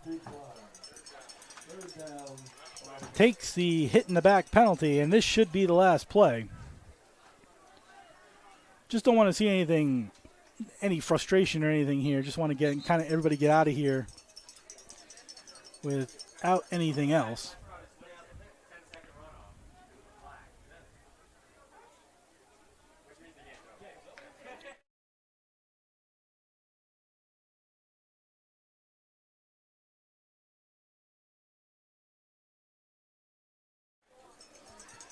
Officials talking it over. Should be one play to go, and then the Eagles can celebrate. Clock for some reason has been changed to 2.9 seconds remaining. One play remaining, and then the Eagles will have their officially their first win in program history at home. First time they'll be over 500. They'll be 1-0. They'll be atop the NE10 because they'll be the only team with a win because they're the only team to play a game. Payne takes the snap. Last play. Clock ticks to 0. Payne looking for somebody. Throws it short. Caught by Lewis again. He's tackled to the ground by Jaden Fleeting, and the party is on. Adam Schultz gets drenched by water as the Eagles go to 1-0 for the first time in program history. Get their first home win in program history and move to 1-0 on the season. They lay the foundation with their first win in the nest today. Josh Tracy, the star of the show. He of the 95-yard kickoff return, followed by a 42-yard kickoff return, followed by a touchdown reception, followed by a 45-yard reception, followed by a receiver screen of 60 yards. And the player of the game, and we highlighted him at the beginning of the game, was Josh Tracy. And he put on a show today for the Eagles. We hope to have him as my executive producer. Grace Glassrud goes down to hopefully grab Josh so we can have him up here for an interview. Our first ever interview here as well because it's our first home win. Good job by the Eagles, top to bottom, and a solid win here today. Just waiting on the final stats. And there they are. By the way, also a big congratulations to the post-university sports athletic department. Everything has been phenomenal as they've stepped up and we've moved forward as we've brought these broadcasts along. We continue to work towards making these broadcasts as good as possible as we move into year number 3 as a Division II program, year number 4 overall. Final stats brought to you by Post University and its 17 NCAA Division II athletic programs. From golf to football to hockey, there's something for everyone to enjoy, whether a student, a parent, or a fan. For more information on Post University athletics, news, scores, upcoming schedules for all your favorite teams, please go to posteagles.com. That's posteagles.com. And to steal a line from one of my favorites, a happy recap for the Eagles, who moved to 1-0 on the season, a 41-24 win over West Virginia Wesleyan University, College, who have fallen to 0-1 in their 14th consecutive loss, dating back to the 2022 season. Team stats brought to you by Post University. First downs, West Virginia Wesleyan had 20. Post had 19. Rushing yards, Post had a 147 to 120 advantage. Passing yards, West Virginia had a 254 to 187 advantage. Total offensive yards, West Virginia Wesleyan 374, Post 334. Again, probably the biggest stat, and we've talked about it multiple times, penalties. West Virginia Wesleyan 13 for 117, Post 7 for 37. Fourth quarter, the Eagle offense took over a little bit. That large gap in time of possession closed. 34 minutes for West Virginia Wesleyan, 25 and change for Post. Third down conversions, WVW 6 for 17. The Eagles 2 for 9. That's a stat to keep an eye on as we move forward. That's below their percentage from last year. But need to do better there. For West Virginia, they had a better third down conversion percentage as well. But the Eagles 4 for 4 in the red zone as well. Individual stats, Quentin Pulley 19 for 30, 176 and 2 touchdowns. Nathan Payne came on in late relief after the game was really over and just sort of in a comeback mode, 4 for 8 for 68 yards. On the ground, Kevin Mitchell, 17 carries, 63 yards, and a touchdown. Logan Altland, 8 carries for 31 yards.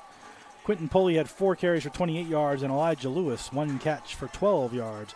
Through the air, Elijah Lewis, and a lot of this was late, and well after the game in hand, 6 catches, 78 yards. Darius Cooper, who in the beginning of the game had a long touchdown reception, 4 catches for 72 yards and 2 touchdowns. Wesley Sweeney, 4 catches for 33 yards. And Kevin Mitchell, 4 for 16. Camden Lawrence, 7 punts for 288. A lot of those were short punts that rolled for 41.1 average, 2 within the 20-yard box. Kick returns, Emmanuel Scott, 4 for 39. Michael Ross, 1 for 17. Tackles, Riley Slaughter led the way with 7 total tackles. Corey Baugh with 6. Colin Webster and Jaden Swigger each with 4. For the Eagles, Tyler Damacon, 3 for 7, 104 yards and 1 touchdown. Malachi Taylor, 3 for 8 for 83 yards and 1 touchdown. Total, 6 for 15, 187 yards and 2 touchdowns for the quarterbacks. Isaiah Emanuel, 23 carries, 106 yards, and 1 touchdown. Got to the 100-yard mark. Tyler Famicon, 4 carries, 24 yards, and a touchdown. So he had a passing touchdown and a rushing touchdown today in his Eagle debut. Adonis White, 7 carries for 27 yards, and Josh Tracy, 1 carry for 5 yards. Receiving-wise, the star, Josh Tracy, 4 catches, 163 and 2. Jermaine Tillery, 1 for 19. Ethan Brown, 1 for 5. Aiden Kane, 5 punts, 165 yards, 33-yard average, 1 inside the 20. He was a kicking star, though, as he went 4 for 4 in extra points and 2 for 2 in field goals. Kick returns, as we talked about, Josh Tracy, 2 for 143 and a touchdown. Hopefully will be Division II something, because he had 143 yards of kick returns and 160 yards of receiving. Got to promote that somehow. Torrell Dale, 2 kickoff returns for 19 yards. Tackles, Travis Manqual, 10 total tackles. Michael Gabetti, 9. And the only sack, and an Antoine Walden and Jaden Fleeting with 6 tackles apiece. Again, another thing just to note on the Eagle side, West Virginia Wesleyan gave up the most sacks in Division II last year. Only 1 sack today, so good for their offensive line. As we await Josh Tracy to join us as our player of the game. And that is brought to you by Post University, ranked number 6 by U.S. News and World Report as having the best online programs for 2024. Take your opportunity, because Post is personal. For more information on all of Post degree programs, to visit campus or to apply, go to post.edu. That's post.edu. As we await Mr. Tracy to join us. Hopefully we're not making you dizzy with the cameras. Test. We can hear you. We can hear you. Perfect. We can hear you. As we set up the camera, hopefully we're not making you dizzy. As Josh will join us shortly.